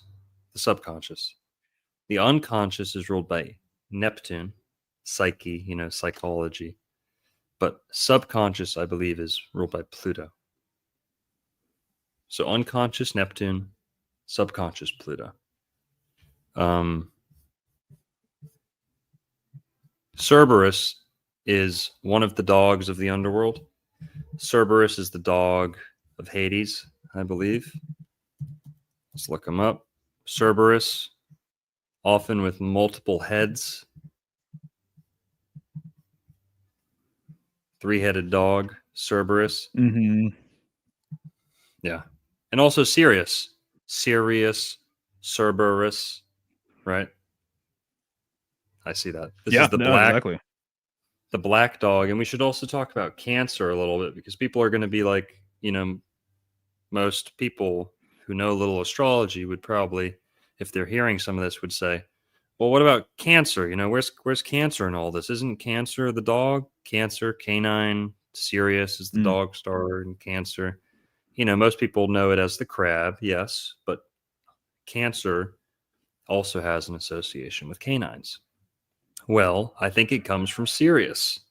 Now, Sirius isn't a visible planet, but in terms of fixed stars, Sirius is the dog star, whereas Pluto is like the dog planet, dog of the underworld, the hound, right? So I think that's the connection there. Also through Osiris, like we were saying earlier. Osiris, god of the underworld, Sirius, and then Cerberus from Hades too. So these all link up to me with the underworld. And Cerberus, service. If you're servicing someone, you're serving them. But if you're going under the surface, that's also Plutonian, right? And if you're surfing, hey, you want to surf with us, right? You want to surf us, right? You're gonna hang 10 your toes. Mm. That's also Plutonian, using the feet with Pisces, dipping your toes in.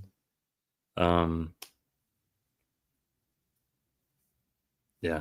Oh, toe. What's a toe? Pluto. Come on, guys. Pluto. Nice, dude. Fuck. I like that one. Fucking Also, Dog Days of Summer, right, with the rising of Sirius, and that was like a pretty significant date. One other thing I want to mention with just dog symbolism as it relates to the heavens. So this was new to me, and I thought it was fascinating because I love polar symbolism. And my opinion is, I think that there was, for people who haven't heard it, basically, I believe makes sense to me that the humanity originated in the north, that there was a migration away from the north. And I think the exact same thing happened in the night sky. I think a lot of the myths that we associate with different constellations and planets and everything else existed in the northern sky. And then those symbols and those storylines got transferred out and migrated away from the north as well. So when you look to find the origin of things, it actually has more of a central sort of correspondence, almost like a torus field, which is what the Pisces glyph is. It's like a cross section of a torus field, things emanating from the center and then also returning back to that same center. And that's kind of the journey of the afterlife too, is you're actually going back to an undifferentiated, unified place. Whereas what we live in here is more so related to, I guess you could say, duality or multiplicity or division or whatever you want to say. But it's more of a dualistic sort of place. At the end of the day, if you kind of like really look at things from a higher sort of perspective, it's really not. But I understand why people might think it is here. Long story short, in one of my books looking into dog symbolism, and I don't know too much about Diogenes, but he was a cynic in the Cynics. So I can't say I'm familiar with the history there, but they believed that Ursa Minor was actually a dog constellation, and they saw the pole star as the tail of the dog. Wow. And so as Ursa Minor went around the pole star, they had different ideas of what this represented.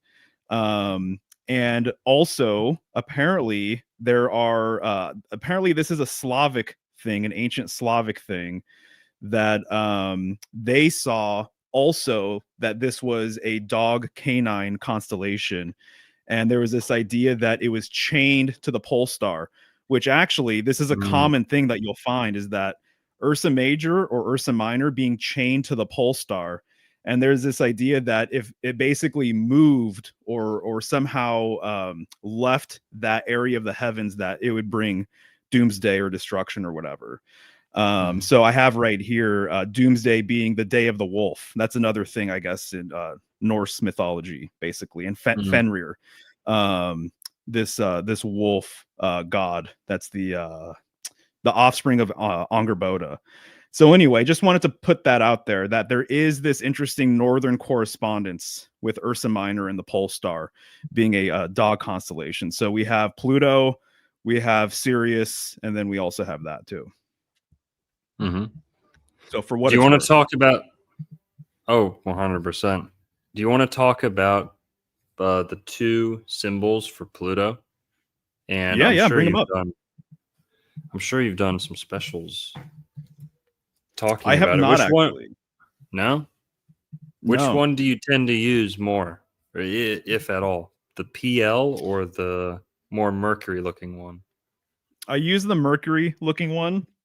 The PL to me personally, there's something about it that's unsatisfying because I just Yes. think of the P and the L. And so I'd rather have something that's a little more symbolic and kind of works on like a more artistic level or something. Yeah. How about you? It's not no, you're definitely right. It's not as arcane, and it is pretty like Anglo-centric to PL. Mhm. Yeah, you're right. It's not much of a symbol. It's more of it's a sigil almost. You know, it's kind of like it's like a how would you say it? A spelling sigil. There's a word for it where you just take letters from the word and pile them up into one letter, you know? Right. It's Yeah. the P and the L is yeah. I see what you mean. The other one It has feels a story a bit to too. tell. Yeah, exactly right. Yeah, right. Yeah. I feel like the PL, if it feels, you know, I'm not anti-modernity. I live in the modern world. I use computers and all sorts of stuff, but it feels a little too modern for me. It's kind of boring. Yeah. Yeah. I think we can definitely learn from it. Like it has the P and the L. It looks like a foot. It looks like a human to me. I see a pregnant woman. Oh, You know, I see a man standing with his feet down, almost like at military attention. But I can also see it as the belly of a pregnant woman standing feet flat. And yeah, the floor. Loot. Also, guys, we should run through some Pluto words here real quick too. Is Pluto words: explode, implode, hate from Hades, hide, hidden from Hades. You know, the hide of your skin. You know, to be skinned alive. That's another thing about the black dog of the underworld is that it's often a skinned dog, a hairless dog, like a black dog. Okay, we got to go look at the Sholo Hound right after this. Remind me if I forget. yeah. Because Totally. that's the epitome. That's like the key to the black dog. Is it a black dog or is it a skinned dog? Because in some of these cultures, it's not just the black dog of the underworld. It's a dog that's been ripped of its skin, but is still alive, right? And that doesn't make much sense until we look at the Native American black dog of the underworld. And yes, Led Zeppelin, thank you guys, Black Dog. Mario brought up the dog of the underworld, Black Dog being a sacrifice animal or sacrifice victim. Right. Hang on. Sure. Hang on, I got ads going on. Here, one sec. No worries. Sorry.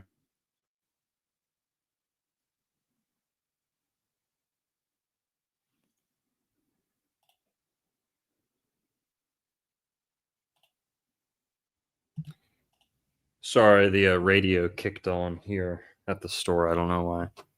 But the black dog of the underworld, and Mario was talking about the crossroads earlier. That has to do with Robert Johnson, who I think we were talking about a little bit a couple shows ago. Robert Johnson, the guitarist who sold his soul, allegedly, said to have sold his soul at the crossroads. And he wrote songs about hellhounds being on his trail. One of his most famous songs is about hellhounds chasing after him because he sold his soul. And the kind of American myth legend behind that is that you would enter into a bargain with the devil for fame or riches, plutonic spoils, you know, Pluto, plutocracy, right? You're kind of accessing, cheat coding your way into the Pluto realm that you then you're able to enjoy that freedom or enjoy that fame and riches so long as you never let the hellhounds catch up to you.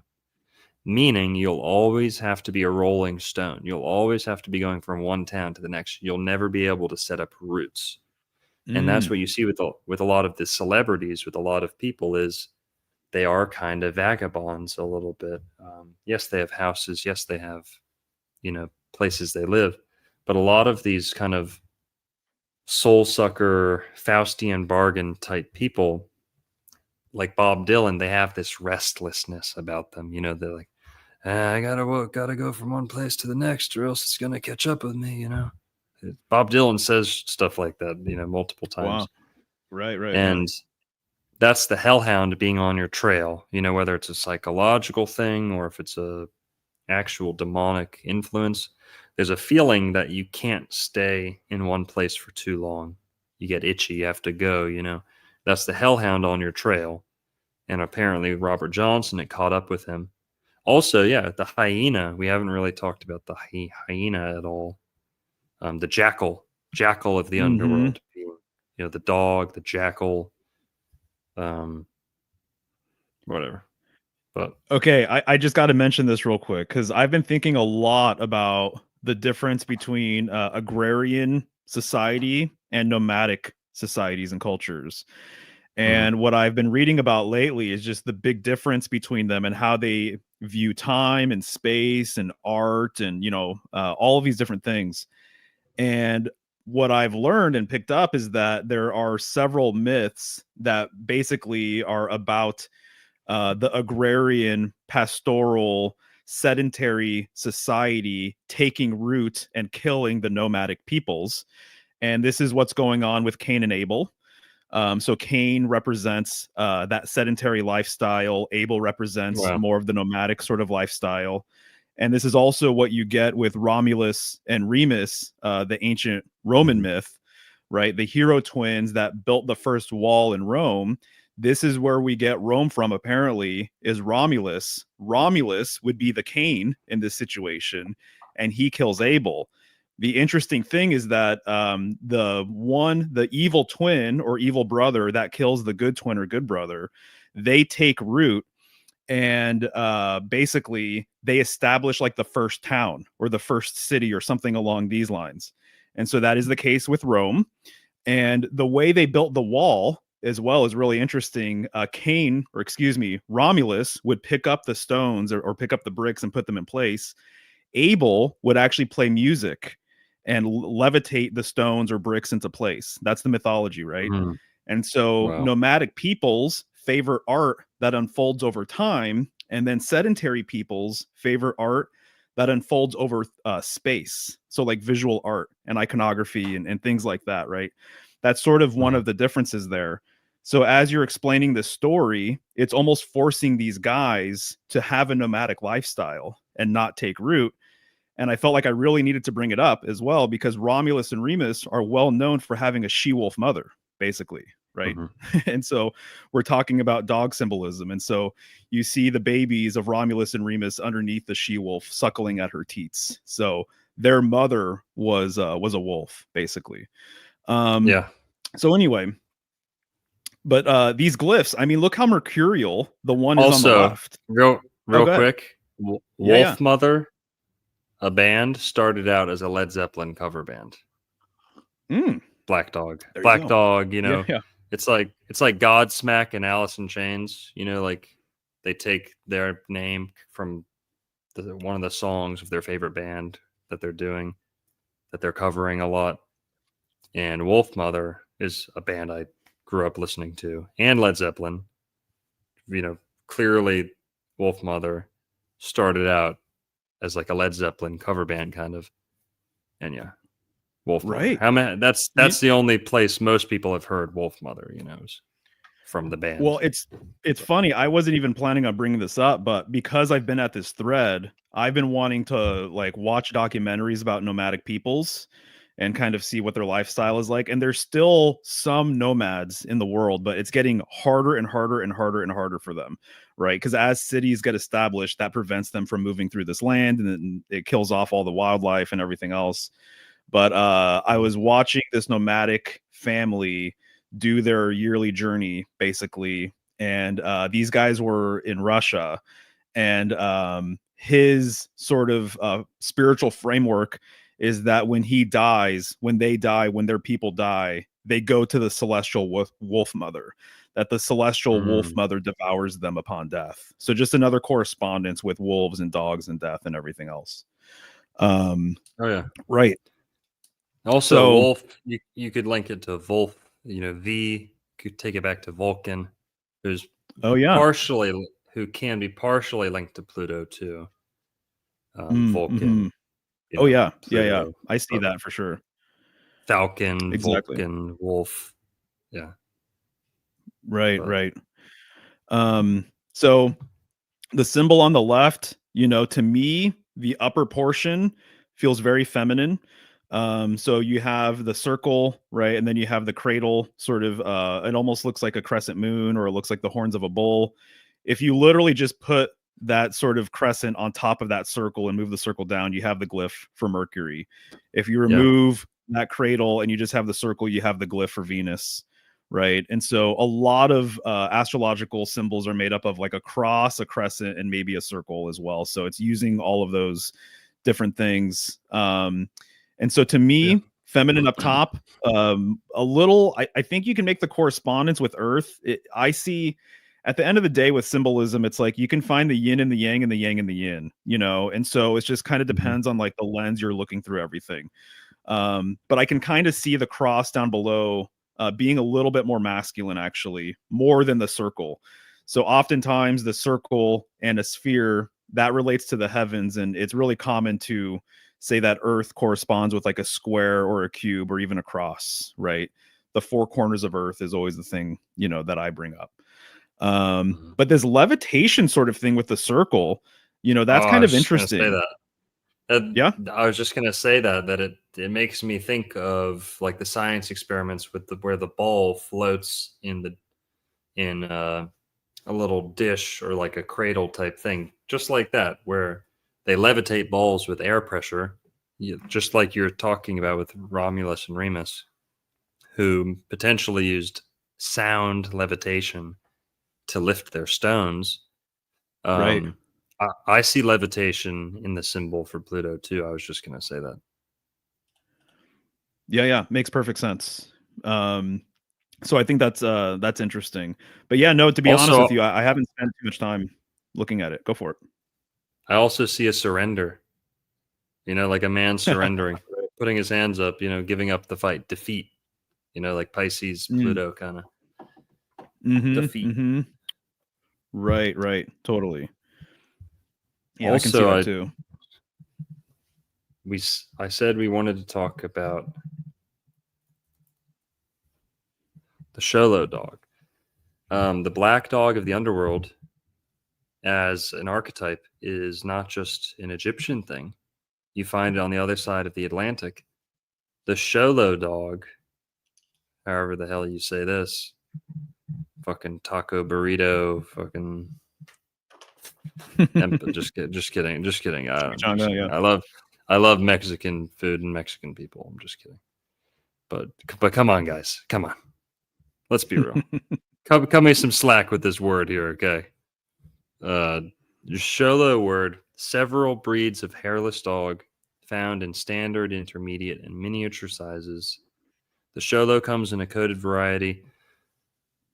Yeah, so there's some with hair, some without. Some of them are jet black, but this is the Mexican hairless dog, frequently, ideally, pitch black too. And let's look at the god. What's his name? Sholotl, something like that. Xolotl was a god of fire and lightning, not unlike Vulcan, right? A little bit. God of fire and lightning. He was commonly depicted as a dog-headed man. We were talking about dog-headed men last night in the X-Files, Florida X-Files episode, where they had a sheriff who was a dog-faced man, or he had a hairy dog face. Last night we were talking about that, but he was god of twins. Wow, Mario. There you go. The god black dog of the underworld associated with twins. Holy shit! Hang on. Someone was saying for us to talk about K9, and the meaning between K9, fangs, K9. Well, it jumped out to me 9, but K is the. Let's see if we can get this right. A, B, C, D, E, F, G, H, I, J. K is the 11th, right? I've talked about that with Kentucky Fried Chicken, the KKK being 311, 33.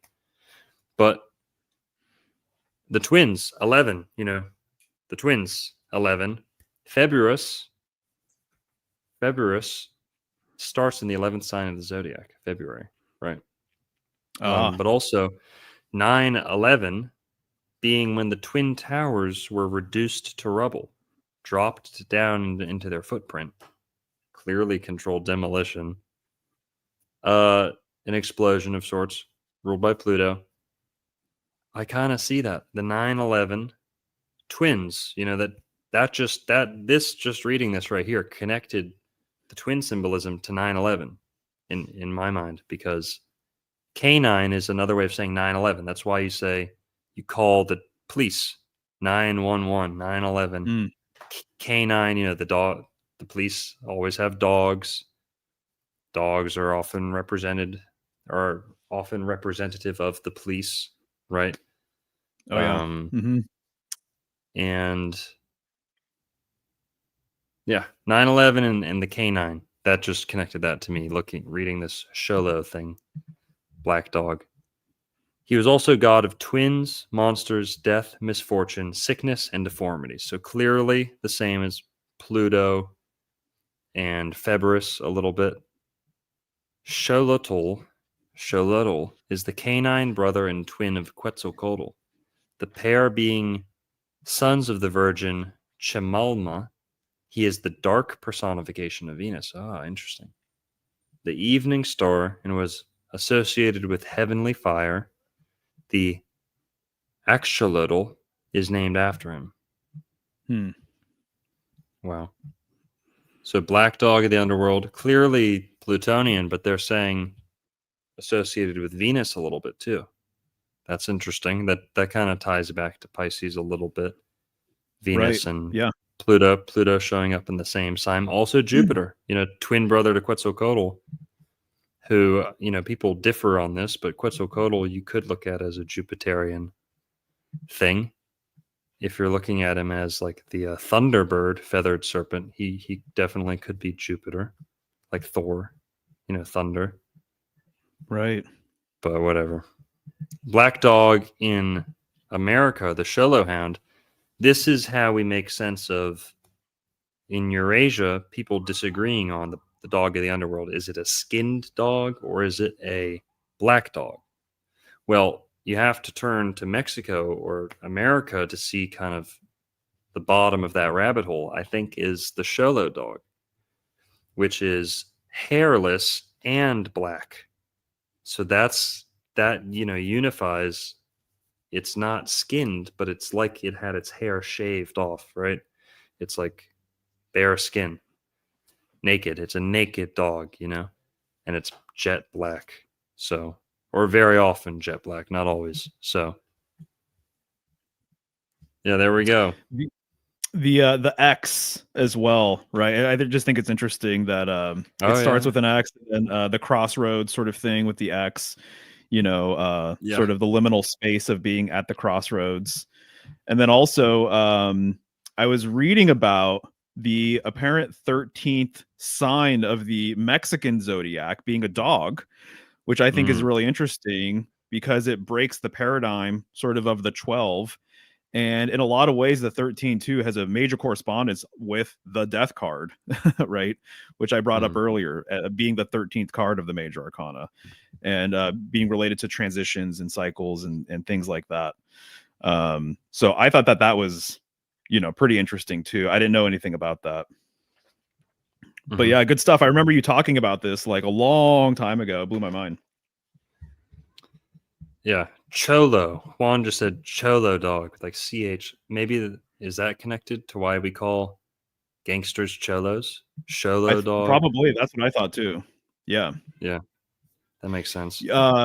If you look at the Aztec Sunstone, if you get a really detailed version of it, right in the middle of the Sunstone, you're going to see a skull. So let's see if you can get really, really in on that.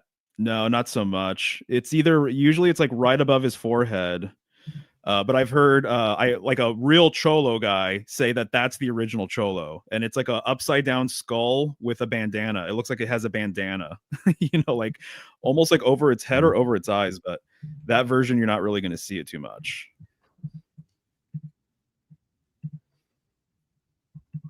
No, you might have to just you'd have to look for like a high res version of it. Yeah, whatever. Yeah, I can see believe it. Right. He does. He looks like a cholo, and it's a skull. It like makes perfect sense. Wow.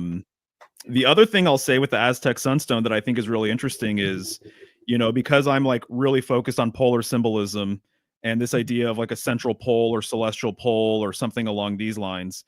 I put together personally that the nose is the symbolic pole of your face. And so it's what sticks out the furthest, right? And so, and it's like pretty much right there in the middle of your head. And then also the stone, same thing. The nose is like dead center, basically, with the whole entire system. So it's like the transcendental sort of pole in the middle of the whole entire thing. Yeah, there you go. Yeah, exactly.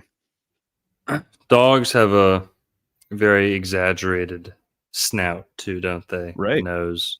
They're very nose driven, right? It's like smelling is their primary sense. Yeah. Lots of good comments in here, guys. But also, what else do we want to talk about? The Riot Dog. Remember this? You've heard of this phenomenon, right? We were talking about this. Who's ever heard of I maybe heard it through you, actually. Yeah, I only found out about this a couple months ago. The Riot Dog. Now, guys, who's ever heard of the Riot Dog phenomena? This is, the article's just talking about one dog, but it's a thing that happens, okay? A riot dog is a stray dog that accompanies street protesters. The term originated during the 2008 Greek riots, not true, when a number of stray dogs remained among the protesters even when violent rioting broke out. A few riot dogs have acquired a large following of fans around the world, such as the Greek Lukanikos and Negro Madapacos in Chile. Yeah. So dogs accompanying riots, dogs just liking riots, wanting to be involved, kind of being like a mascot of the rebellious attitude. This is something that happens around the world where when people congregate to kind of protest, dogs will either stray dogs or they'll run away from their owners or, whatever, but they'll just come be interested. They'll just come be involved and kind of, they get it. They kind of like get the protest. They get that there's the cops, there's the establishment, they're kind of expressing their disgust. And so they've been known to bark. They've been known to aid protesters. They've been known to attack the police even. And I saw a video yesterday or this morning, actually, of a police dog disobeying commands recently. Have you guys seen this? Anyone hear about that? You hear about that, Mario? The dog, riot dog, who wasn't following commands like this week? I did. Because of you. And that was really interesting. And it just goes along with that rebellious sort of nature of what you were bringing up earlier. And, the dog also, too, has been viewed as like a cultural hero, pretty much, if you want to put it that way. And so that was repeated multiple times when I was looking into dog symbolism, this cultural, heroic sort of correspondence. So this fits right in line with that. Yeah, and also kind of being a disgruntled populace, being like feeling oppressed. It's kind of like underdog status, right? You're like taking on the identity of an underdog. You're complaining in front of the big buildings, the establishment, the parliament, whatever it is, you really are representing yourself as an underdog when you go out to protest on the streets. This kind of reminds me a little bit. So I got interested in the Egyptian deity Set, and Set has a correspondence with Sirius, has a correspondence with Ursa Major, has a correspondence with kind of like chaos, basically. And there's a lot of things related to dog symbolism that corresponds with chaos. The fact that they're kind of like scavengers, and there's a nighttime quality to dog symbolism, I think that predominates, not necessarily daytime, as we're talking about the underworld and everything else, right? But there's this idea that a lot of cultures have had, and Set was one of these deities, is that if you're going to sort of fight an adversarial figure that is associated with chaos, that you almost want to fight fire with fire, that you want an adversarial figure to be fought with something that can actually match sort of the same sort of quality. It's just the same idea where if you want to have the appropriate weapon when you go to war, right? Because your enemies are going to be weaponized and everything else. So to me, the dog is kind of like a warrior. It's so gritty, and it's related to the underworld, and they eat things that, yeah, like Janus, the genius janitor we were talking about before. Februus, Pluto, Cerberus, the black dog of the underworld, makes its way into pop culture too. Harry Potter, Led Zeppelin. People know about this. Yeah. I was going to say earlier, you guys were talking about dog-headed figures and stuff like that, but you probably already know this. Maybe you've talked about it already, but if people aren't aware, Dogman sort of symbolism and mythology, one of the things that's connected to Dogman, basically werewolf, in my opinion, although there are differences and whatnot, but one of the things that people have said is that Dogman guards the gateways, and that Dogman has been seen supposedly guarding portals and openings and things like that. And so whether it's true or not, I just think it's interesting that the symbolism is still carrying over as being this guardian, to the other side or what have you. So even with something like Dogman, this cryptid, the symbolism crosses over. Totally. Now, I want to make sure we're not missing out any key points here. Let's see. I gotta. Did you get around to your Bident business? No, we didn't talk about the Bident. Let's talk about that. Thank you. Yeah, you got it. There is everybody knows that Neptune, Poseidon, his equivalents around the world. Shiva isn't exactly an equivalent, not really close at all, but Shiva has a trident. Everybody knows the trident when they see it, and everybody knows what gods have the trident. It's very definitive, right? Well, the Bident is the two-pronged fork, right? So the three-pronged fork is always associated with ocean, sea travel, or psychology through Pisces and Poseidon, Neptune. But the Bident is the weapon of Pluto. Pluto and Hades have the Bident, the pitchfork. And Mario was talking about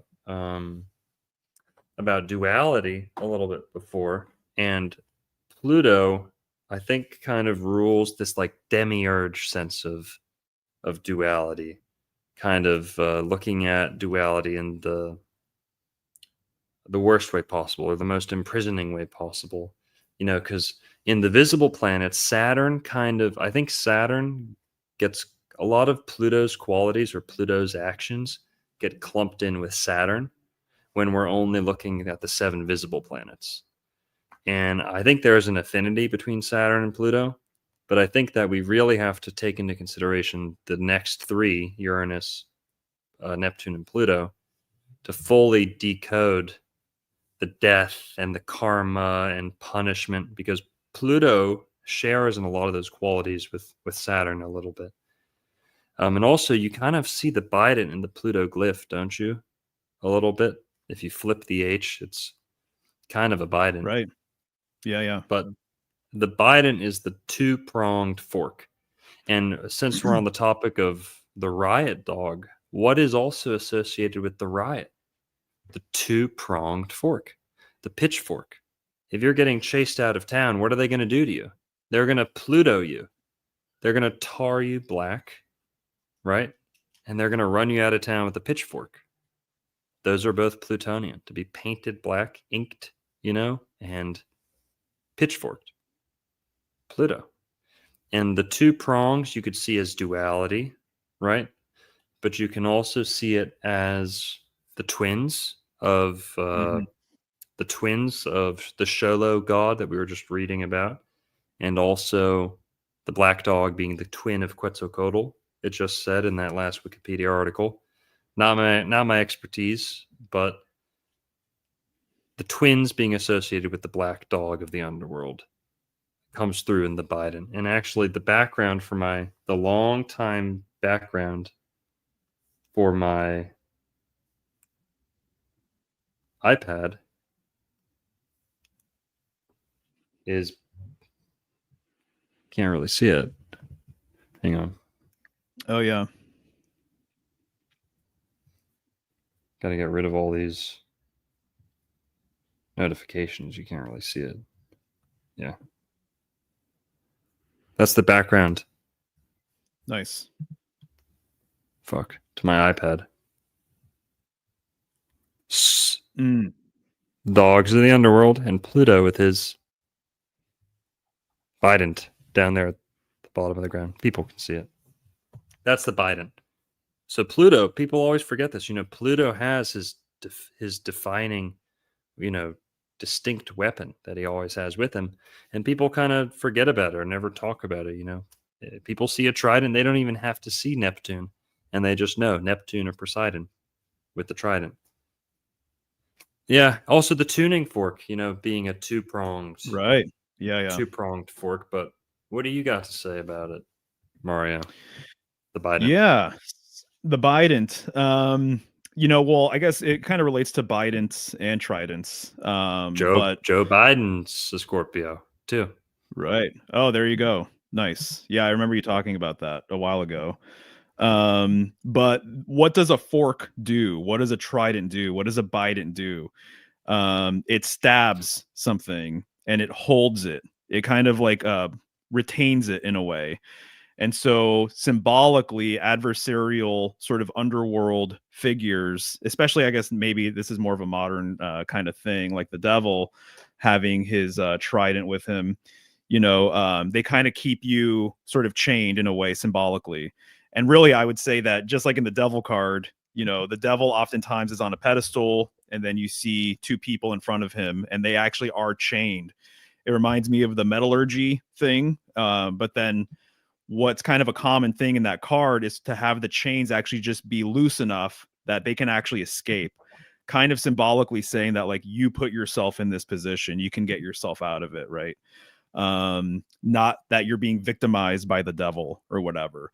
But I just think of this sort of containment, restraint sort of dynamic with the pitchfork, with the Bident. I almost just think of the Bident too, like the first visual I get, I don't know how it was like used, if ever, but just like pinning somebody by their neck, and just seeing that they can't actually like move anywhere or go anywhere, right? And so that's what I kind of tend to think about, right? And with a lot of sort of underworld hellish figures today, there's more of a under earth correspondence with that. So like the devil card is corresponding with Capricorn, which is an earth sign, right? But I actually think that this is really interesting. To me, what I see, would love to know your thoughts about this, is that I think in more primordial or ancient times, this underworld figure was more watery. And I see it that with symbolism, things have become solidified over time and more materialized over time. So I think that Yeah. this relates to this adversarial figure being under earth now, but there's still some remnants of this watery correspondence. Again, Yep. with Capricorn being a sea goat, being an earth sign, but having this aquatic symbolism associated with it, being related to the devil card. But originally, the underworld had more of a watery sort of thing going on with it. Mm-hmm. Oh, 100%. Yeah. And also, Aquarius, water, aqua, Yeah. air Yeah. sign. Totally. Yeah. A lot Absolutely. more. What do you think? Is that like a vapor canopy thing, or is that like an age of sea travel thing, or? I think it's related to that. I finished reading a book by Rene Guénon called The Reign of Quantity and the Signs of the Times. And he talks about how in earlier, more primordial times, people didn't quantify anything and everything. Quality and sort of the spirit of quality, which relates more to essence and spirit, was what people held in the highest sort of regard. And over time, as man has kind of moved away from this symbolic center, as man has symbolically sort of maybe fallen from grace, that things have become more solidified over time. Everything is material now. So people don't think of the stars and the planets as something that has like symbolic value. What you're taught in school is basically how big these planets are, their cycles, and what they're made out of, and everything else. Right. So people prioritizing matter over time is also related to people quantifying everything and moving away from quality. And so now we live in a time where everything is associated with sort of like this quantifiability, basically. You can put a price on anything, as an example, right? You're just a number in a machine now. This wasn't how it was way back in the day when people were more spiritually, I think, balanced and kind of in line with everything. So I that's how I'm seeing it, at least right now, with how I'm thinking about it. Oh, no, totally. And that actually kind of brings us full circle to Pisces too, is because Pisces is said to represent the flood. You can also look at a lot of FL words and tie them back to Pluto too through Pisces. Flow, Florida, the lowest point in America, right? Some southernmost point. Pluto rules the southernmost point of your body, of the place you live. Pluto, you can also look at FL words, flow, fluid, things like that. But Pisces is said to symbolize the flood too, like Noah's flood. And I haven't read much Jung, at all really, but my brother's read a ton of it.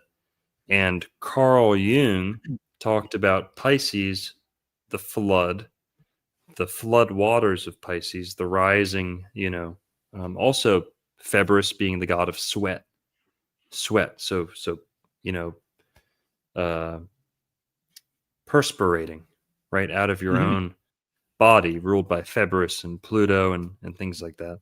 The whole fever thing. A lot of what the celebrations around February, from my understanding, were about was purification, kind of purifying oneself. And there's a whole dynamic with water, obviously, with that baptismal symbolism and whatnot.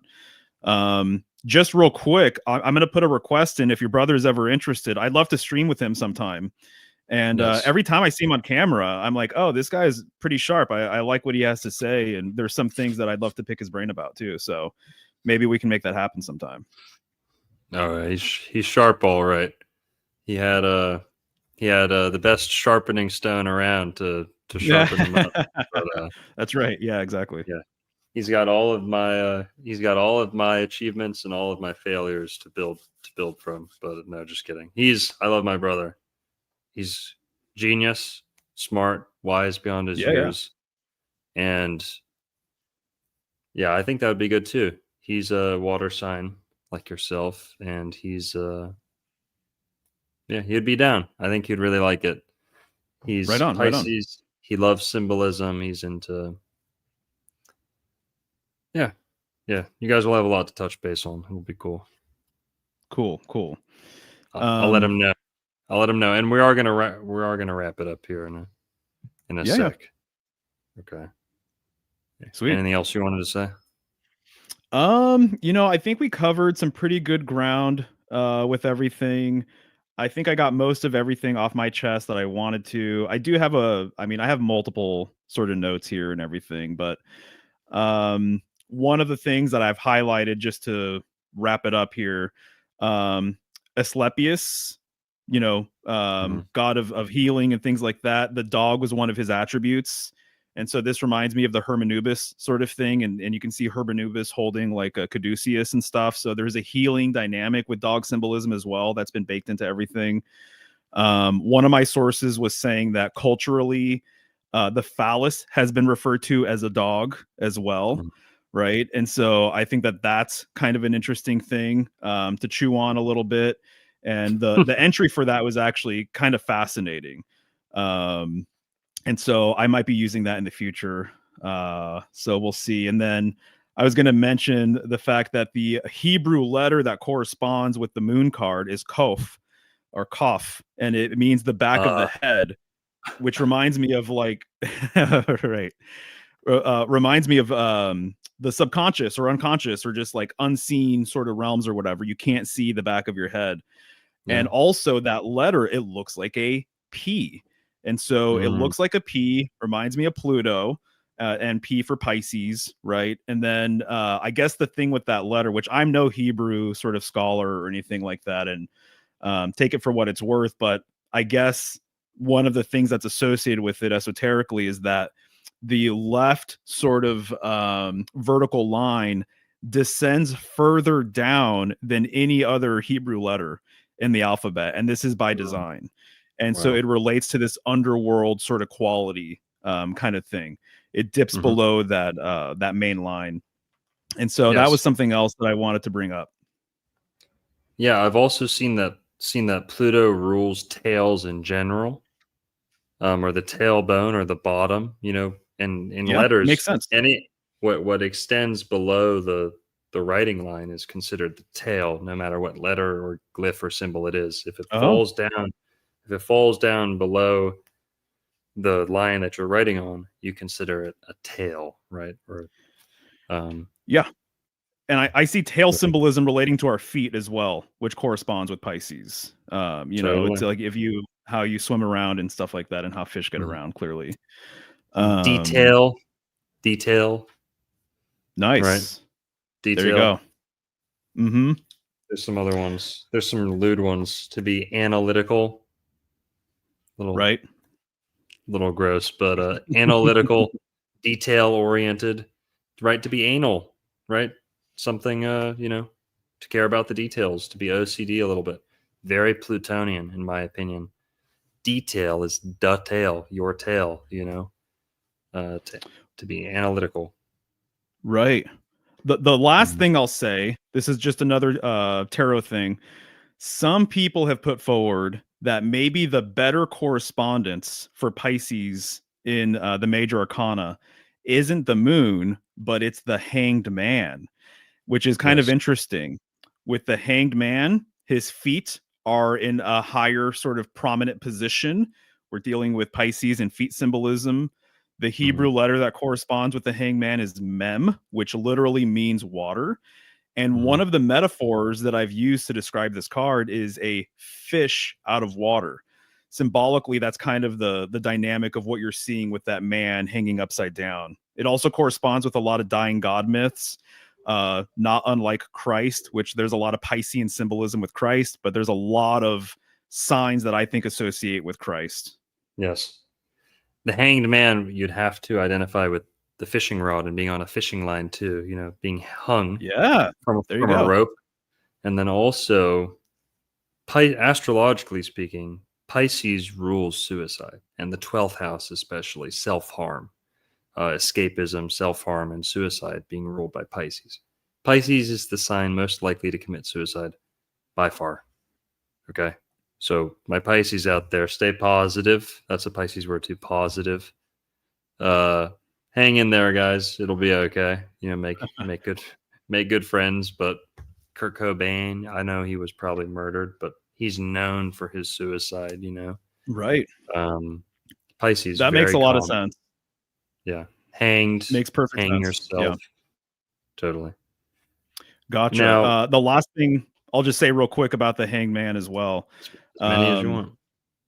Yeah. So I basically love the fact that Pisces might correspond with the Hanged Man. It's a fish out of water. I think symbolically humans are also fish out of water. You know, I think you can kind of make that case, right? But the Hebrew letter that corresponds with the Emperor card, which is the card that corresponds with Aries, which would be the next sign, the Hebrew letter means fish hook. It's Tazadi, Wow. however it's said. So you have the fish hook corresponding with the card that represents Aries right after Mhm. Pisces. And so symbolically, what I kind of see from that is that when we go from Pisces to Aries, it's almost like a fish being taken out of the water, right? It's almost like we're being taken out of the celestial waters and now we're in like the realm of light, the day side of the zodiac and things like that. So there's a few things kind of going on there that I think is interesting. Do you remember we were talking about the runes and I sent you that rune chart? Oh yeah. Yeah, that was a good one. From See what I remember. Yeah, Pisces on that chart is the F and the U in the runes. So F and U, and one kind of looks like Is a that fish hook, Fehu or and yeah, Fehu, and U I forget the name of. Oh, no, sorry. Is it Ru? I was wrong. Sorry. I'm wrong. No worries. We're at the end. I messed up. It's I was It's all good, man. looking at it. I was looking at Aries. It's next to Aries. It's O. It's the Odin rune, and the D. O and D. And what happens? What else does Pisces rule? To OD. To OD. Mm, To overdose. right. O and Right. D. Come on. How many times is OD reported to the police and to hospitals? That's a Pisces word. Substance abuse, escapism, self-harm, ruled by Pisces. OD. Alcoholism, I've heard, is a big one, right? Yeah, totally. Yeah. So also the O rune is the fish. The Odin rune is a fish, you know? The Odin rune, the kite rune is a fish. That looks exactly like what's in between the fish. It looks exactly like a diamond. It's the body of Pegasus. It was known as a field. So, Here, let's just so people can see what we're looking at here. This is the runes overlaid on the zodiac. And in Pisces, we get O and D. So OD, DOD, DO words, do, to, do words, dodo, do. You see D, you get the Pisces symbol in the letter D, and you get the fish itself in the letter O. So I love, we could go Hebrew, we could go runes, we could do this all night, but we're at almost 2.5 hours here. We went almost a half hour over almost, but lots to dig in here. We really are only scratching the surface, and we could go on all night talking about this stuff, but till the next time, we'll pick another topic and we'll meet again and do something on the same ilk, lesser known linguistic, symbolic rabbit holes in the months, in the days of the week, whatever it is. We'll choose something fun next time. And right on. Yeah, Mario, man, what's new? What do you want to leave people with? Update people. Where can they find you? Stuff like that. Yeah, people can find me at symbolicstudies.com. I encourage people to check out for sure, my Instagram. I feel like some of my work is best presented over there as like a platform or whatever, because you'll see my reels, you'll see my posts, you'll see updates. I do have a series called Symbolic Secrets. You can find that at Patreon. just Patreon/Symbolic Studies, or on my site, symbolicstudies.com/secrets. And I'm 11 episodes deep into the Major Arcana. So I've done 11 hours worth of content covering the first 11 cards. So if you like long form content and you want to see my presentation style and honestly kind of get the polar perspective of the Major Arcana as well, then people will definitely dig that. But I've got other stuff in the works too, but I'll just be posting everything as it comes out and whatnot. But thanks for the invite, dude. This is fun as always. I always learn a ton too. Likewise, man. Likewise. It's I definitely get to load up on secrets and new info when we get to do a show with you too. So happy to hear it. Also, I had an idea just now. What if our next show we talk about Bach Saga, what you're into, your take on the polar symbolism. I'll give my 2 cents on Bach Saga. We can talk about the Aura Linda too a little bit. Have you gone into the Aura Linda? I'm sure. A little bit, yeah. Mm-hmm. We can talk about similar things. We can try and bring it all home, all the polar stuff. Well, right on. Yeah, sign me up. Okay, maybe that'll be the next topic. That might be a good one. Now, Cool. guys, go give him a follow on Instagram. Go give him a follow on YouTube. Go find him where you can find him. Go book a reading if you'd like to. And guys, I hope you enjoyed. We'll have him on as soon as we can next time. And that's it. February. I hope we learned a little bit about February. Now you know something more about the year. At the very least, we know where the name comes from, right? But all right, guys. Everyone have a good night. Have a happy Friday. We'll see you in the next couple days, I think. Peace. All right. Take care, guys. See ya. Have a good one.